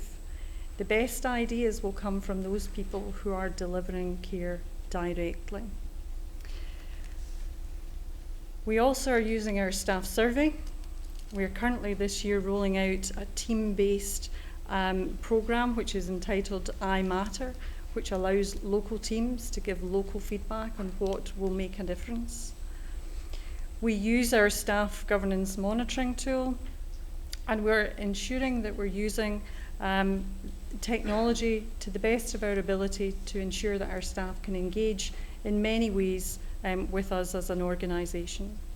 We've involved our staff in our clinical services review, our work on health and social care integration. We've held workshops discussing the challenges facing a maturing workforce, opportunities for bringing young people and modern apprenticeships into our organisation, and looking at absence management, which was an area which our Scottish Government colleagues asked us to focus on last year. From this, our aim is to have higher staff morale and staff motivation. And one example of that was the feedback from last year's staff survey, which reported that 9 in every 10 staff who replied to that survey were saying that they were happy to go the extra mile at work. And 78% intended to be working for this organisation in 12 months' time. I think those are important points for us just to reflect on. Staff learning and development has long been a priority with this organisation, and we've got a long track record of continuing to offer a wide range of face-to-face and online learning and training opportunities. The gentleman earlier talked about commitment to staffing and commitment in times of financial hardship. And sometimes one of the first things to go in an organisation can be a commitment to training and development. And I can reassure this audience that that is not something that this NHS board has done. Over the last year, as well as a high compliance with mandatory training, looking at health and safety priorities, we've focused on communication skills that we recognise as a board. There's more work that we can do there. Team working skills, recognising the importance of middle managers and senior clinical leaders and their development so that they can remain resilient in a fast-paced and ever-changing working environment. I mentioned attendance earlier, and following last year's annual review, we were asked to improve our performance on attendance of our staff at work. I'm very pleased to say that we have seen a sustained improvement in attendance at work. I said last year at the annual review that we had been successful in obtaining an award for work that we had begun on improving attendance, and we've built on that work and other initiatives over the last year. Our work has been developed in partnership with our trade union colleagues and through commitment by staff and managers, and has resulted in us being at or below the national average during this year, routinely under 5%, the first time we've achieved this since we began recording absence. Last year at our annual review, there were some questions from the floor about recruitment. And I'm also very pleased to confirm that we have maintained a positive position around the recruitment and retention of our staff. This organisation is a good place to work. How do I know that? I know that because our staff survey has shown a difference in each of the years where, comparing 2013 to 2014, we saw an additional 13% of our staff saying they would recommend NHS Forth Valley as a good place to work. I also know this because at interview, candidates confirmed to us that they're keen to apply for jobs in Forth Valley, that Forth Valley has a good reputation as a good place to work. Historically, we have low turnover of staff. As our long service awards show, we have regularly celebrated 20, 30 and over 40 years service. We've continued our programme of proleptic appointments, anticipating turnover and so making appointments, particularly amongst our consultant workforce, before turnover occurred. We've been successful in recruiting to a wide range of clinical and non-clinical posts. And whilst we do have some clinical posts which are challenging to fill, they're generally the same posts as across the rest of Scotland. And as Angela said, we look at skill mix, we look at job redesign, and we look at opportunities to develop our existing workforce. Finally, from me, investors and people, I'm delighted to say that we have achieved IIP Silver status, and the Chief Executive from IIP attended today at our awards to present that to the Chairman. The point that was made this morning, and I'll reaffirm it, is it's not about the plaque. It's never about the piece of paper. It is about the fact that as an organisation, our staff have gone the extra mile, and we are working to support their learning and development to enable them to continue to do that. We are the only board in Scotland to have achieved this accreditation on a whole system basis. And I think for me completes the circle of ensuring a positive staff experience as a way to deliver the best possible patient care. Thank you, Chairman. Thanks, Don. Any questions to Helen? No, everybody happy? Okay, well, let's move on. It's Tracy. Thank you. This agenda item is around how do we help people to live well at home or in the community, and we've already heard how important primary care medical services are to enabling people to do that. So I wanted to be able to share it in detail with you some of the challenges we've had, which really began in the last part of the year we're considering at the moment, 2014-15, and have extended out into this financial year. So a number of practices in Forth Valley started to find it difficult to recruit replacement GPs. And recruitment within a general practice does take place at a practice level, but we have a very strong history of working very collaboratively and closely with our GP practices. And so we began to work with the practices who were in difficulty to see if we could find a way forward. And we made a very clear decision that we wanted to be able to continue to run those practices. Those of you that have seen reports of this in the media will have seen that in other parts of the country there are some practices that have just closed down, and the patients in those practices being redistributed to other practices. We very definitely didn't want that to happen. And so as a board, we took over running just actually into the 15-16 year, we took over running 3 practices, one of which has actually subsequently returned to independent contractor status. But 2 large practices, Bannockburn and Kerseybank, we have taken over running those practices, and we have started to develop in a very proactive way a new model of care. Because you will all be aware from what you've read in the press that it will become increasingly difficult to replace the medical workforce at the rate that we've previously seen. So we wanted to work out how we could work together to use all available clinical staff so that if a patient needs to see a GP in one of those practices, they are able to, but that there are other healthcare professionals who work in the practice who are able to deliver care as well. And this has been a challenging journey for us, and in a minute I'm going to show you a film where some of the individuals who've taken part in this describe what they're doing. And you have, most of you have picked up a copy of the Community Health News as you came in, and you'll see that there are in detail interviews with staff members in that magazine. Thanks, Elaine, if we could go forward. So I'm going to let the people who work in Kerseybank and who've been part of trying out this new model of care describe to you what it means in their own words, because I think they can actually put it better than I can. But actually I think it is important to say that this is not a stable model for us yet, and we are not at the end of this journey, but we are very deliberately trying to work with patients and families in the area and professionals to say how can we actually develop something which does still allow people to be able to access healthcare in the place where they expect it to, i.e. the health centre generally, but seeing a wider team which does allow us to make that more sustainable. The film itself starts with Dr. Ashley Mears, one of the now salaried GPs in Kerseybank, outlining some of the difficulties that the practice faced and then it follows through interviews with different people. So I hope that you will enjoy it as quite an in-depth look at what's going on in that practice.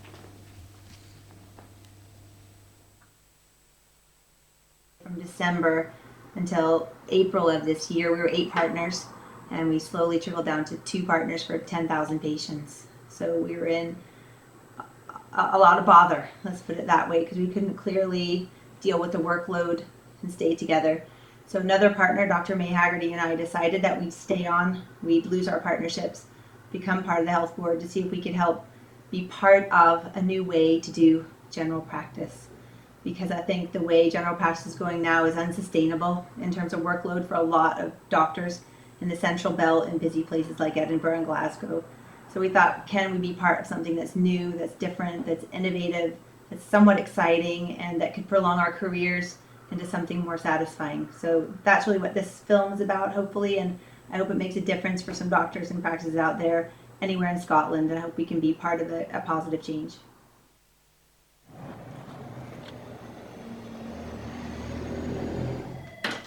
Good morning, Margaret. How are you? Good morning, Nan. Fine, thank you. This morning busy? Yes, very busy this morning. And we've got our list for NHS 24. Yes, it's all been done this morning. It's all been done. Mm-hmm. Good. And the rounds of advice, the NPs. Yes. So, start of a busy day.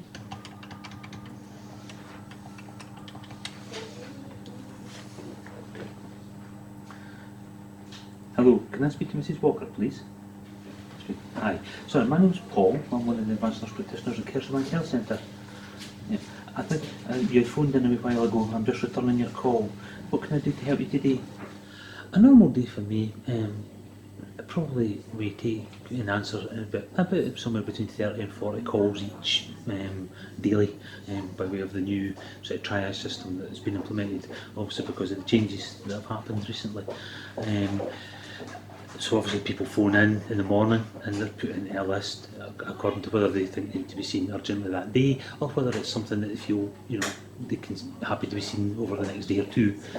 As well as sort of verbal communication, there is a lot of non-verbal communication as well goes on. You know, for example, if you were listening to a patient who was phoning and saying they're short of breath, you know, you're listening obviously for the quality of their speech, but how often they're having to stop and take breaths. Are they able to fill, you know, a full sentence, or are they having to stop mid-sentence to get a breath? Things like that all helps to kind of assess and helps you prioritise, you know, people's need. No, I feel like I've been having a lot of flushes since I started on the painkillers, so I don't know if there's anything you could do for it. Well, I was having a good look through your medication before you came in to see me today, and certainly I did think there's a combination of 2 of your medicines there that would very much be contributing towards, you know, excessive sweating. I think there's a lot of medication issues that patients have in this modern world. And in some cases medicines that are continually added on, and I think sometimes it's quite a good idea to take a holistic view of the patient and, you know, say, are these medicines still appropriate? I run a pain management clinic in this practice because I'm also the pharmacist in the pain management clinic in secondary care, and I work with the consultants there, and the knowledge that I gain and have gained over the many years I've worked there I'm able to use here with patients in long-term chronic pain. I don't work in isolation. If I have a problem or an issue I think I can't deal with, I will discuss with a GP. I had a particular pain patient a few weeks ago who I was a bit concerned with from other regards, not with her pain, and I was able to talk to Paul, one of our advanced nurse practitioners, and he agreed to see her on that day, and that was a great relief to me and also to that patient.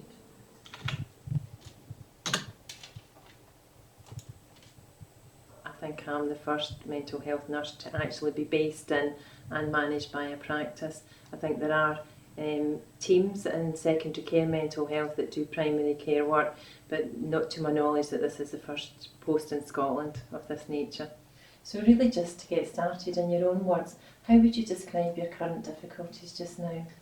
I'm feeling quite anxious and agitated both at home and at work. Okay. Actually, there is no lack of people waiting to be seen. So I anticipate that there's always going to be work coming through. There seems to be a lot of people who have been treated with medication but maybe not been offered some of the other treatments because they weren't available when they were first unwell. And there's very rarely anybody that comes through who doesn't have some outstanding difficulties, whether it's sleep, motivation, structure to time, or maybe unable to manage anxiety symptoms, and quite often have developed maladaptive coping mechanisms that they're maybe using alcohol or drugs as a way of coping with the way they're feeling rather than using relaxation techniques, exercise, good diet and accessing support services.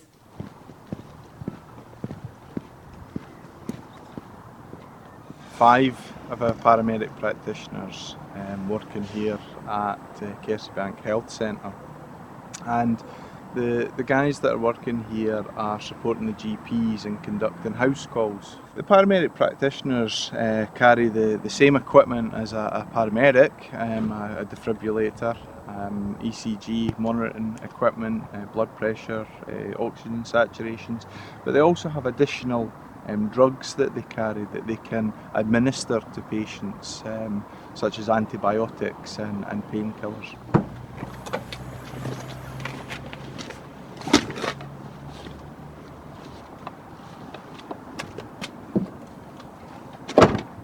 When you look at some of the pressures that primary care are experiencing throughout the country, implementing a multidisciplinary team that includes paramedic practitioners is definitely a viable option for the future.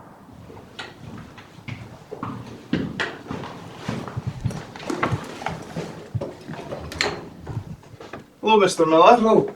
How are we doing? Not bad at all. Nice to meet you. My name's Alan Shields, I'm for the Scottish Ambulance Service. Yeah. I believe you've been visited by some of our paramedics.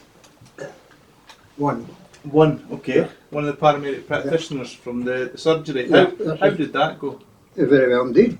Yeah. So you were quite happy to see a paramedic aye. practitioner? Good. Oh, aye. Good. If there'd been anything else, no, more serious, they would have sent a doctor. Yeah.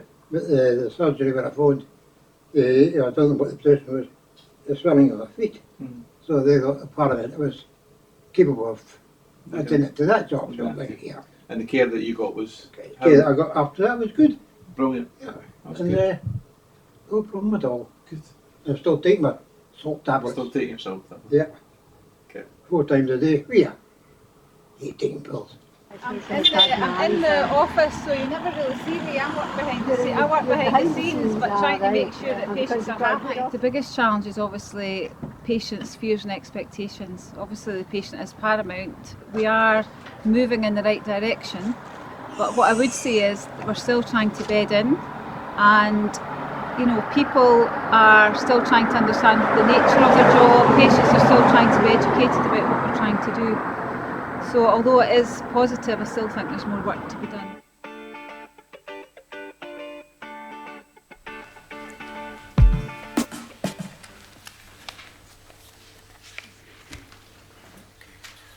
Okay, so we'll have the I'm just going to deliver a couple of slides, and then there'll be the opportunity for us to come back to those questions that you had at the beginning. Okay, so I'm just going to cover a couple of things, and then we will have opportunity to talk about what you've just seen there and any concerns you do have. So we were just going to cover in this same section a little bit about integration and where we've got to and what will it mean. You've probably seen a lot of that in the press and in the media about integration is here. So in Forth Valley, what does that actually mean? It means that we have 2 partnerships in Forth Valley, one with Falkirk Council and the other with Stirling and Clackmannanshire Council. Those partnerships have been formed, and we've formed transitional boards, and what it basically means is members, elected members of the council and non-executives, and some of the executives of the health board are working in a more formal way together to deliver integrated care. The integration boards, as you see on the slide, are being established.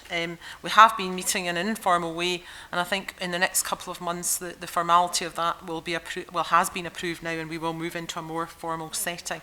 Those boards will include a variety of people, including service users, carers, third sector representatives, some professional members, some staff side colleagues, and there will be pretty big groups of people working together to deliver a more integrated service across the whole of health and social care. Principally at the beginning for older people, and we'll move on to a different agenda as we move into this. We'll see how it evolves over the next few years. We have good integrated working already within Forth Valley. See some examples at the bottom of the slide there about the areas where we have been working together for some time, and certainly within the CHP and in some of the joint management teams there's been quite a lot of integrated work done, and so this more formal integration for us is an extension of a lot of work that people have been doing for a number of years very successfully, but it gives us a good opportunity to move towards further integration. So what we'll be doing over the next wee while, you'll see on the slide, there is focusing on the strategic plan. Every partnership has to have a strategic plan which describes what the priorities for that partnership will be. And that will work together with our healthcare strategy that others have alluded to, and you'll see at the end of the presentation here, to make sure we're all focused on the same things and delivering services for patients in a slick way with less duplication. You see the principles outlined there, so they are more about prevention and keeping people in their home where possible. Where people have to move between sectors or move between areas, then that smooth transition, because a lot of the challenges that we do have are about people not quite sure who to turn to, not quite sure how to access services in whatever sector, whether it be in social work, whether it be in the health sector or in the third sector. And I think some of the points that Jan and the Alfie project have described is trying to get over some of those challenges about who is actually caring for patients, and it's not easy sometimes to manoeuvre through the landscape, and I think integration gives us a huge opportunity to make that easier for patients and for people in general. And it's also about tackling inequalities and reducing them. We talk a lot about that, but actually this gives us a great opportunity, working, as Graham has described in some of his slides, working in the community planning partnerships and working with social work colleagues to actually have a better and richer dialogue to the benefit of their overall community, and we are working hard on all of those areas at the moment. Self-management is an area which is becoming coming more to the forefront. It is about helping people to help themselves, knowing when to support people. And we had some interesting debates this morning with colleagues and some of the patients panel representatives about how to support people when they need it, but one size doesn't fit all. And some people feel more confident about being able to do that themselves, and some people need more support. And we have to be flexible and able to do that in a sensitive way. And so integration gives us that opportunity in a wider way to try and deliver some of that.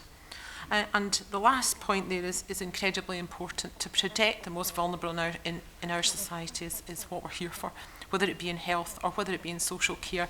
And we are all duty bound to try our best to deliver that in a way that is right for patients and people in general. It's got to be right for them rather than right for the organisations. And that is challenging. You've seen some of the challenges in the previous section there. And we've had to be pretty flexible and try and think our way through a very difficult situation in primary care to try and deliver something better for patients. So we're not through that yet, but undoubtedly we're working our way towards that. Another area which the Chairman talked about at the beginning was around delayed discharges, and he described to you the fact that those patients are ready, they no longer require clinical care within a hospital setting, but for whatever reason, and there are many, they haven't been unable to be discharged. And the impact of that on other patients in terms of those who need to get into the hospital, and also for families and patients themselves, is quite profound.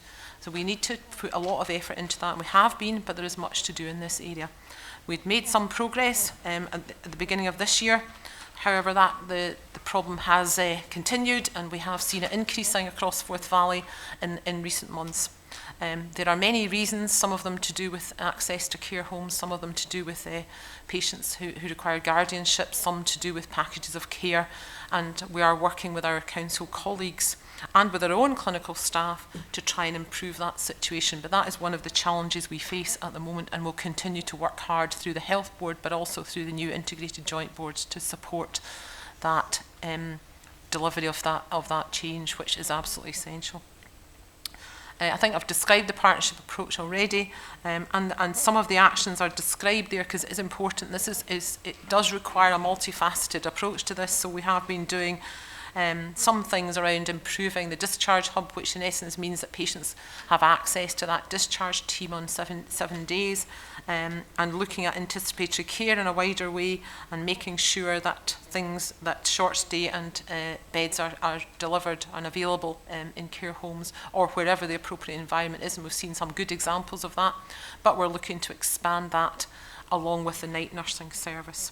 And also you've heard, I think this afternoon, a little bit about the Alfie project, and we hope to expand that across Forth Valley in due course to make sure that some of those services are easily accessible for a wider range of people. So there's a lot of work going on here, but there is still much to do. So I'll pause there and we'll take any questions on either those slides there or on the wider primary care agenda. Thank you. Okay, any questions? Again, this is quite an innovative development, the primary care, and it's likely to visit your own GP surgery at some stage in the future.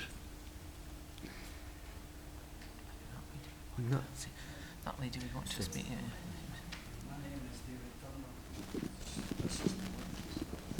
David Turner from Grangemouth. The reason that my wife and I came here today was to find out about the situation with the Kersebank Medical Centre.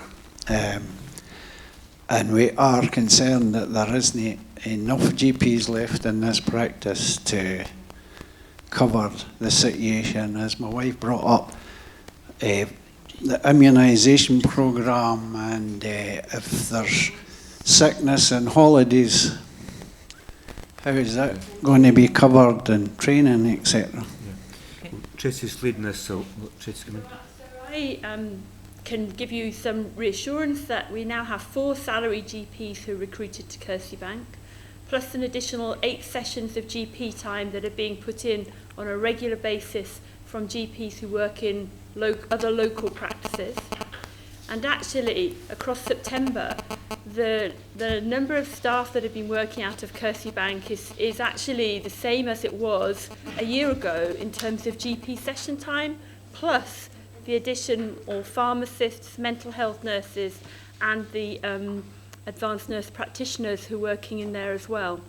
So I absolutely agree and accept that it's been a very difficult time for the practice, and I have tried to acknowledge that really. But we do have a significant amount of GP time now in terms of salary GPs. We have regular other local GPs who are contributing sessions, and we also have the additional broader members of the team, which will make that practice more sustainable. So there is no reason why immunisations will not be taking place as normal in the practice. And I'm very happy to pick up separately your issue about you haven't been called for a regular review. The practice have been and had been through a very difficult time, but they are now back on track, so there's no reason why that shouldn't be able to happen. Yeah. I need to help make sure that happens. Jane? I think one of the areas is undoubtedly we've been through some challenging times on some GP practices, and this being one of them. But I think it has given us the opportunity, perhaps in a slightly faster timescale than we might have liked or anticipated, to look at testing new models and to try and widen the approach, because it will be a much more resilient service. I mean, locally, you can see in the papers every day across the whole of the UK, probably as well as Scotland, that actually GPs are in short supply, and the model is going to have to change. And therefore, it has been, I'm not sure if I'd say benefit, but it's certainly given us a sharpness around trying to redesign the services so that people have access to the right person, and sometimes the GP, the pharmacist is the right person. And so there has been quite a lot of feedback to us about things that are a bit clunky still and we need to fix them, but also quite a lot of feedback about actually positive interactions with people like the pharmacist or the mental health nurse, because they've actually have a little more time and they have a little bit more expertise in that particular area. So we've got much to do, and I think we all recognise that, but we have been working quite hard to expand that expertise within particularly this practice and the other practice that we've challenged with, but I think it'll stand us good stead going forward. So I would assure you that the board has put a lot of effort and time into trying to support this new initiative. Do you think part of the practice's problem is not just Kersey Bank, is that they are individual businesses rather than an exact part of the NHS with salaried doctors and dentists?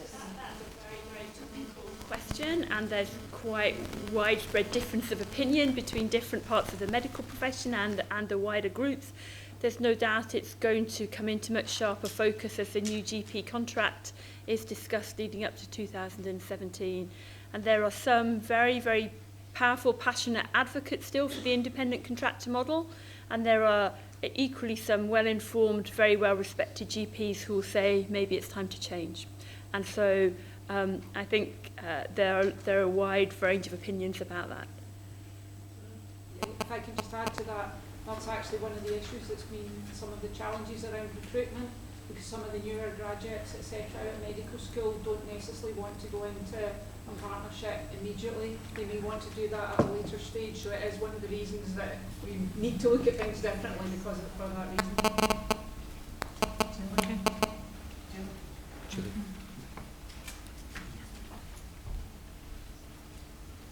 Hi, my name's Linda Mason.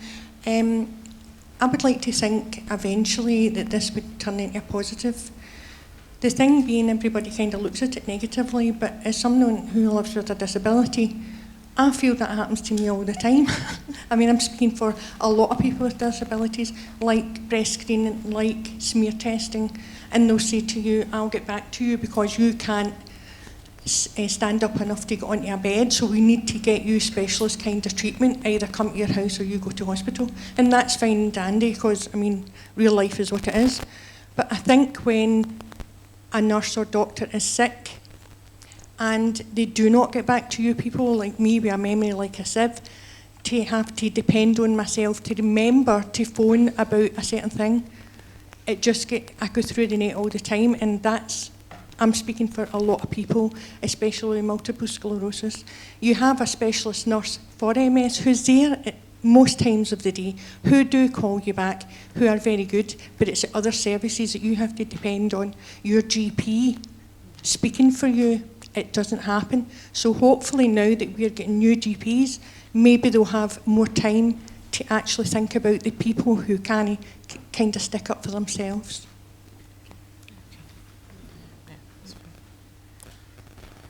Okay, any other questions? I think this is an... Sorry, yes? Basically just following on from what that other lady said, this is one I've come across quite a lot within my own family. I'm actually carer to my husband, and quite often he needs help in getting to the hospital in Falkirk. Now we stay in Sochi, and the patient ambulance will come, but it's like, you know, a lottery whether they'll allow their carer to come on with them or not. And he can't walk very far, so he's kind of stuck there until somebody comes. And it's been a couple of times he's been left sitting there for a couple of hours at least, and no way of being able to get even a drink of water, or if he needed to go to the toilet or anything. And there needs to be an improvement of services, that if a patient is going to a hospital, that there needs to be this need that you know, recognise that sometimes the carers do need to go with them. And we don't all have cars, and we don't all, you know, can drive. Maybe we could pick up some of the details of your particular circumstance at the end. I'll get one of my team to talk to you, if you don't mind, because I think there are issues about how we interact with the ambulance service, how we coordinate that better. So perhaps we could talk to you at the end about that, because your points are well made and we need to take them on board. Is that okay? Yeah. Thank you. That lady over there with the green was trying to speak. Partnership Forum in Stirling. I'm also a member of the PPP here. I'm very happy to hear about Kersey Bank, and I'm very happy that you've managed to get 4 salaried GPs. I sit within the Bannockburn area of Stirling, and we have exactly the same scenario, and it's now being used as a political football at the moment between local papers and what have you. And I would like to think, Jane, that the same thing will be happening within the Bannockburn area. If you could maybe just fill me in quickly on that reassurance. Absolutely happy to. So there are also now 4 salaried GPs in Bannockburn, and they have actually found it a little bit easier than Kersey Bank to recruit advanced nurse practitioners, so they were already up to speed with that. And there are 6 GP sessions from local GPs going into Bannockburn as well. Yeah, we've been working hard with the Bannockburn set-up as well to make sure that the similar kind of effort has been put into that. So I would reassure you, along with Tracy, that we have at a senior level been out talking to the Community Council. We recognise the political challenges around that, but we're trying to keep away from that really, and actually just make sure that we're providing the best possible service we can across the range that you've heard in Kersey Bank. So we've been working pretty hard around Bannockburn as well. Okay, and there's a question at the top. Thank you. My name is Jennifer Steele, and I'm the PPF representative for Falkirk. I was absolutely fascinated to hear more about the Alfie system, and I wondered, I've got 3 questions on it. How does it fit alongside NHS 24, and when is Alfie going to be run out across the Forth Valley area, and is it going to be rolled out area by area, as in Falkirk, Stirling and Clacks? Okay. Perhaps I could answer the last two, maybe Jan would answer the questions about NHS 24. So we've been talking to our colleagues through the new joint boards, the integrated boards, about rolling out Alfie more widely. And certainly within Falkirk, we had a proposition to do that, which was agreed last week. So as part of that, we need to get a detailed plan, which we're now in the process of pulling together. So Falkirk will be, in a wider sense, engaged in Alfie in the not too distant future. How we actually do it, because you're right to raise it, how would you do it and what's the best way of doing it? So will you do either by localities or do you do it in a wider way? So we're just finalising that just now. So hopefully it'll be coming to somewhere near you quite shortly. And I'll ask Jan, if you don't mind, to pick up the NHS 24 point. Well, we try to work with individuals to help them understand the differences between making a call to NHS 24 for perhaps a sickness bug or the sort of general issues, and calling Alfie for issues when they're needing services that again may wrap round, as I suggested earlier. When people have difficulty though understanding, and some people have that query, we encourage them to phone Alfie to have a discussion, and we can redirect to NHS 24 to help people understand the differences. But actually the numbers of people who have needed to be redirected have been incredibly low so far, so people seem to understand the difference. But we give education, frequently asked question packs, etc., to help people understand in the area.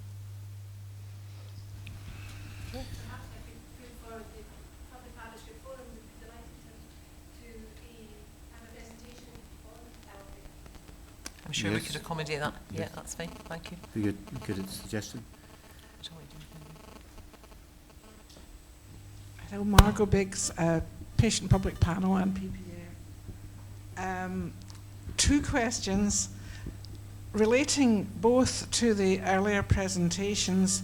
The first one is really relating to Professor Wallace's presentation, and it's really to say about the complaints process, the increase in number. I think it's kind of quite largely attributable to the prison population having come on board, and legitimate, not in any way suggesting that they're gratuitous complaints. And I think it's really quite healthy that because they have been able to complain for the first time, this has perhaps swelled numbers. And I saw from the presentation there are things in place.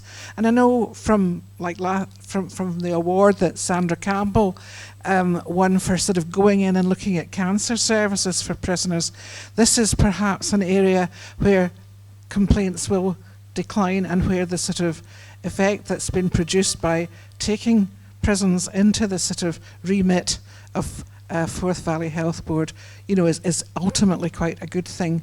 But it has distorted the complaints numbers, I would suspect. Is that right?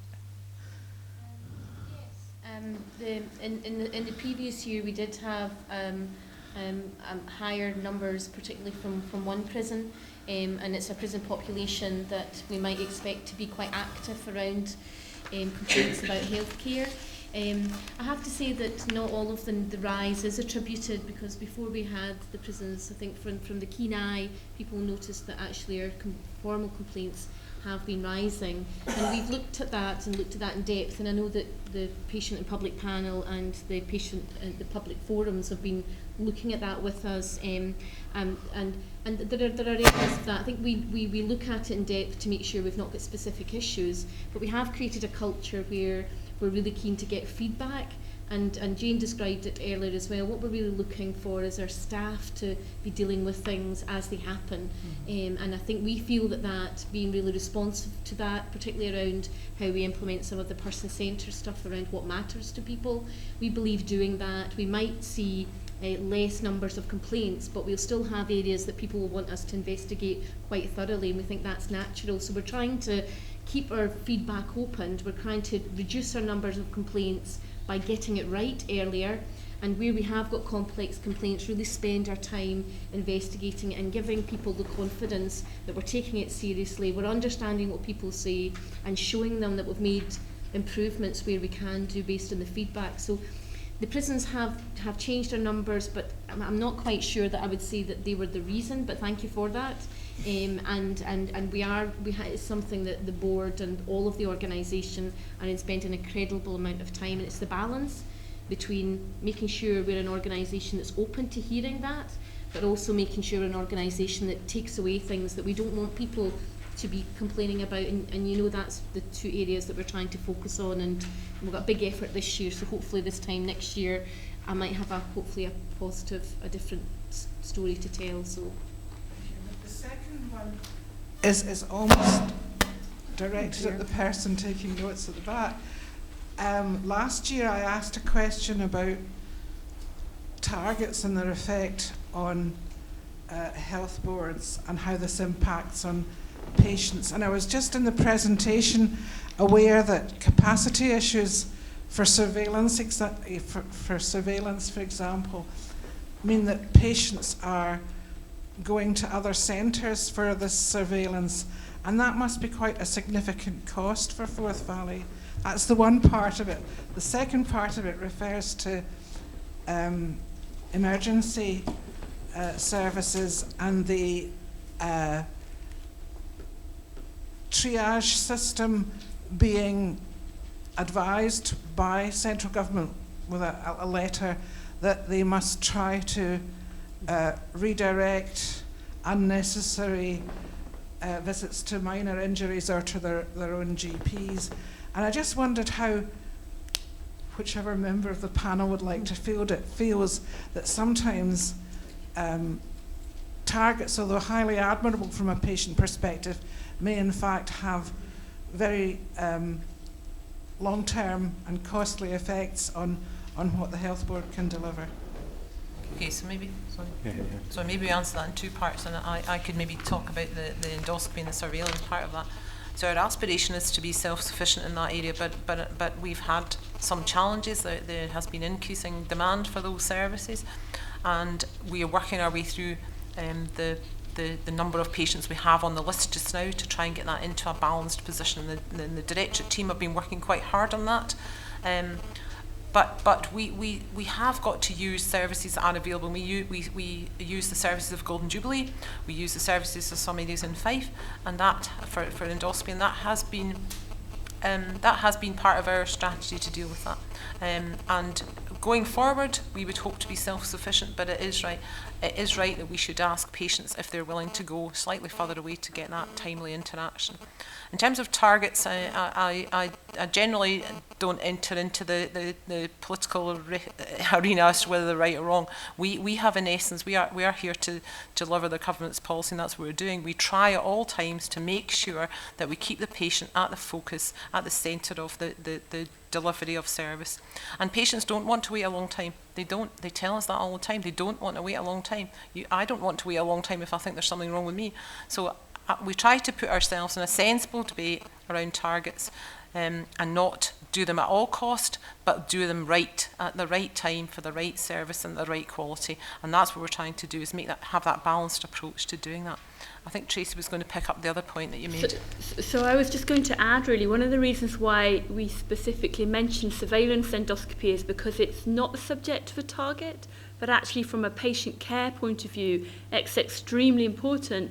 These are patients who are being followed up after a cancer or a polyp that may have become cancerous, who are at a high risk of going on to develop more disease. So undertaking that repeat endoscopy to check that they're free of disease in the right time frame is incredibly important in terms of giving the right care, even though it's not subject to a target.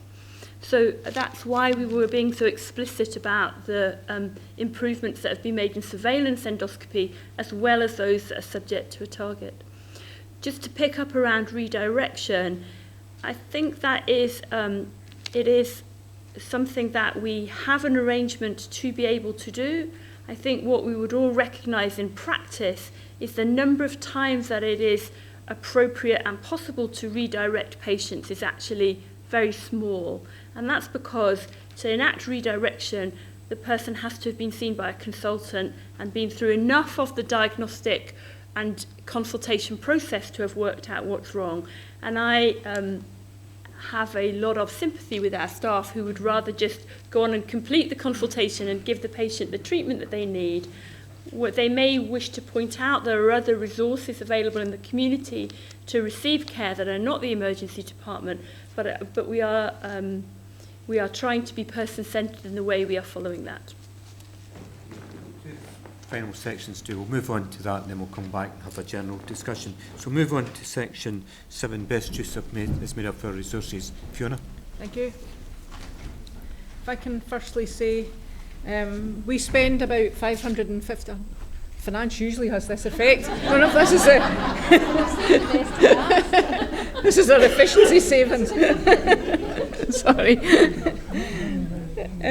We spend about 550 million in NHS services for the population of Forth Valley. That covers from primary care through this hospital, the 4 community hospitals, our community infrastructure, covers mental health, learning disability services, and it also covers the services that when patients or population need in either Glasgow or Edinburgh, for example, the specialist services. So it covers the whole range. So how are we doing? This is 14-15. We met our financial target. I would say I don't see the finance as a target. It's a mandatory thing. We have to live with the resources that we have and we have to live within them. It's no different than you have to live in your own day-to-day life around that. So we've achieved our position in 14-15. We had a small surplus of just over £1 million that we carry forward. 15-16, we're on track to balance our books this year. But as you've heard, there are some challenges around. We still have, I think, winter ahead. We have the sustainability of our waiting times target over the winter period, and also one of the rising cost areas we've got in common with all the other health board areas is around hospital drugs. But we are on track.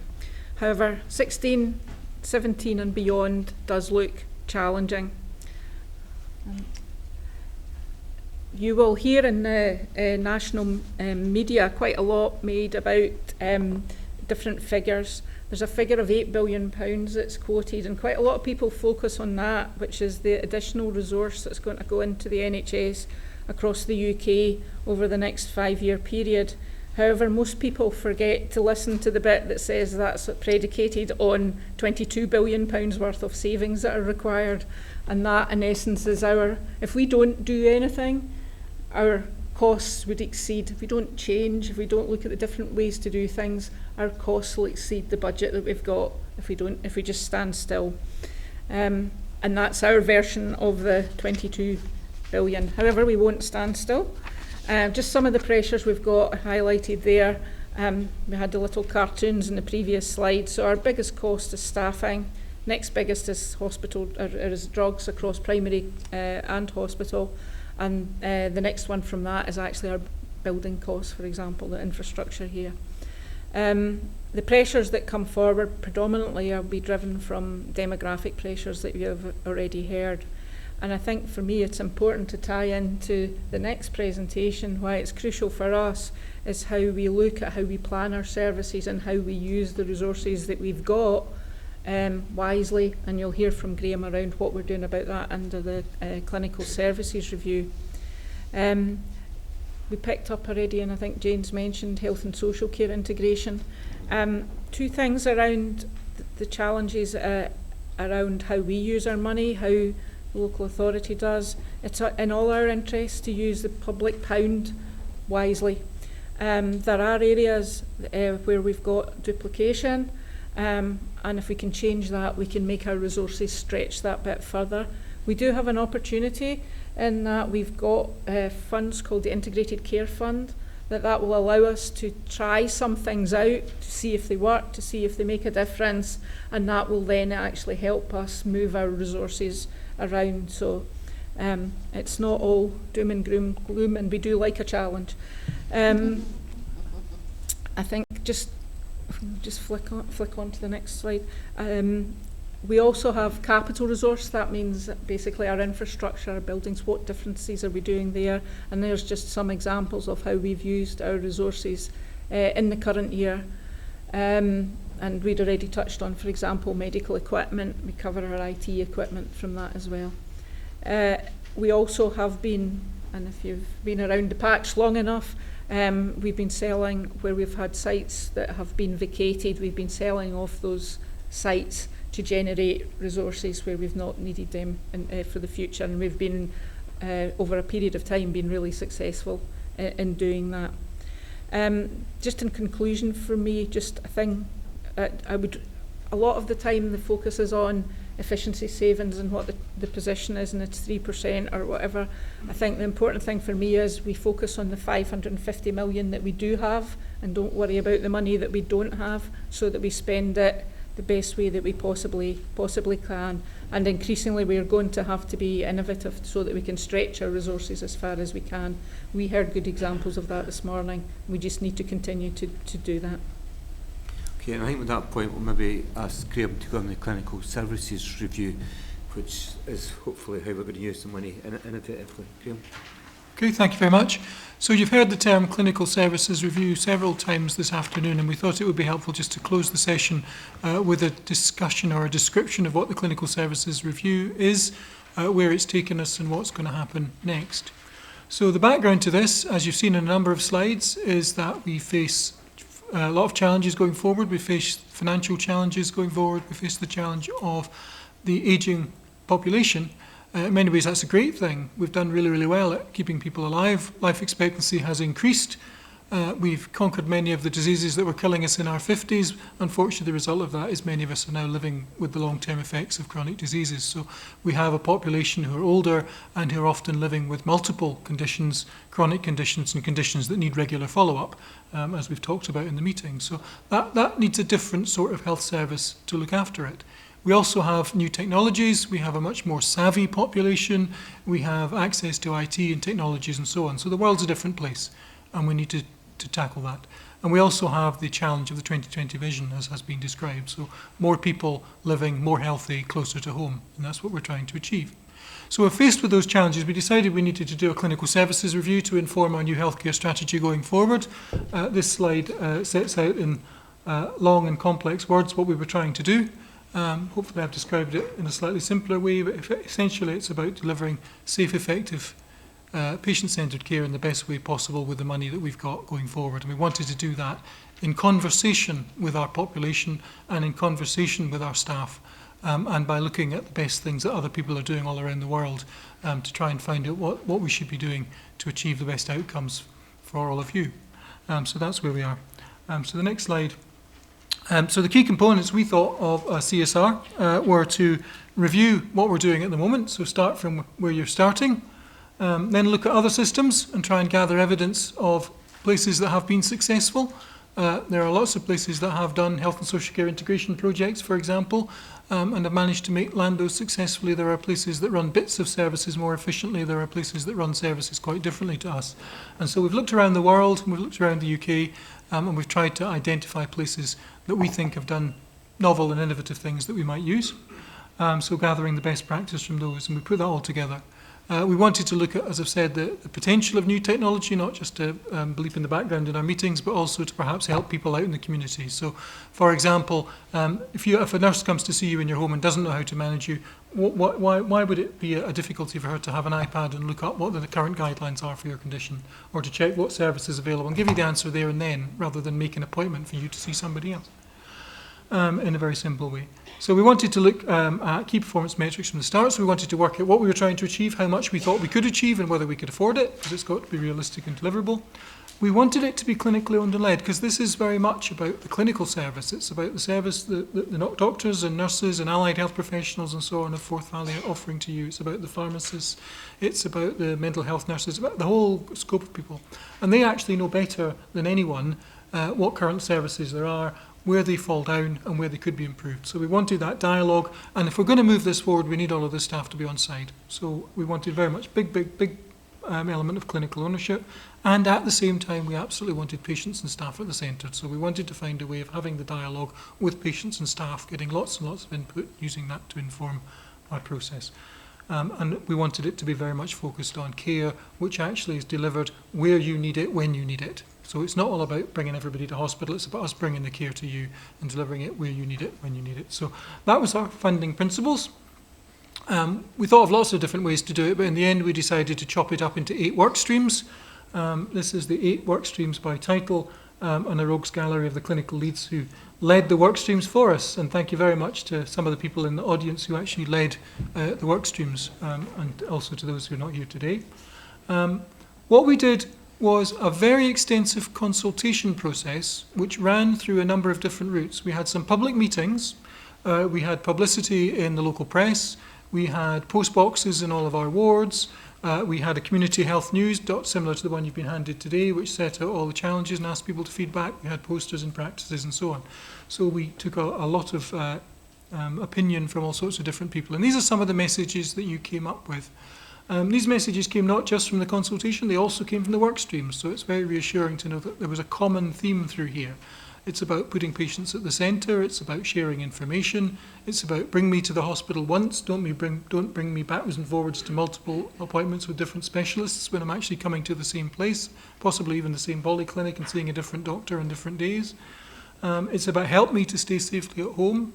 I know I don't need to come to hospital, if only I could have a nurse to visit me in the night. Can I have that instead of having to come up to A&E, that sort of thing. So lots of different points that are up on the board there that you told us. And how are we getting on? Well, we're nearly at the end of the consultation phase. We've had roughly 60 meetings with local interest groups, that's patient groups largely. We've produced a case for change report, we've run the 8 work streams, we've had a lot of staff focus groups, so we actually came out and had focus groups in all sorts of different clinical areas with staff and asked them specific questions. We used the postcards, as I've mentioned. We've had over 2,000 separate replies from staff and patients. So that's really, really helpful, 2,000 separate points for us to digest. We've had 4 open public meetings, as mentioned, the coverage in newspapers, and we've had over 50 meetings of those different work streams, creating work stream reports, and we now have detailed work stream reports from 8 work streams. So that's taken us 12 months, and we now have a mountain of information, and we've got a really strong steer on where to go next. And what we're going to do next is digest that into a draft healthcare strategy, as the chairman mentioned at the beginning of the meeting. And that draft healthcare strategy will be presented to the health board, and then it will come out for formal consultation. There is currently a national clinical strategy being developed, which is a Scotland-wide strategy, and we're quite keen not to launch ours just before the Scotland-wide one comes out, because that would seem a bit backwards. We want to see the Scotland-wide one first and then make sure that we're supporting it, coming in just behind it. So if the Scotland-wide one launches as planned in November, we'll be out just shortly after that with our strategy for a wide consultation exercise, and we very much hope you like it, and it reflects on what you've told us in our consultation. Okay, thanks very much. So any questions for the last 2 sections, the financial, the clinical review? Clinical review is a very exciting piece of work which hopefully will keep our services sustainable going forward. So any...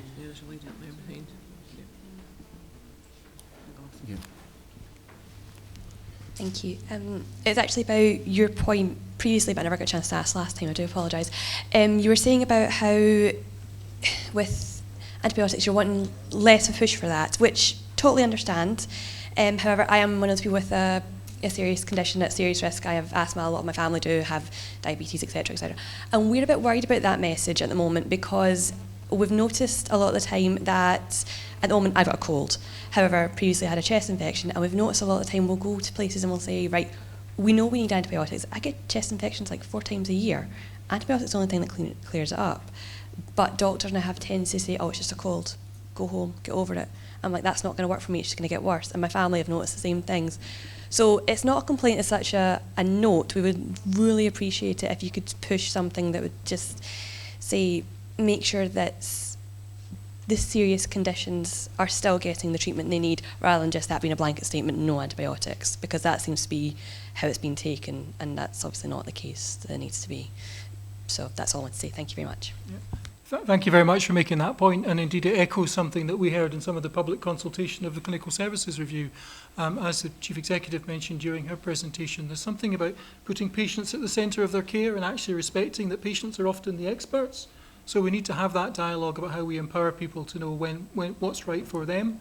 At the same time, we also need to take control of the sort of wider agenda so that we do the right things. And I think we can do that. I think that it's very possible to actually work with an educated patient population who know about their conditions and are able to take part in the dialogue.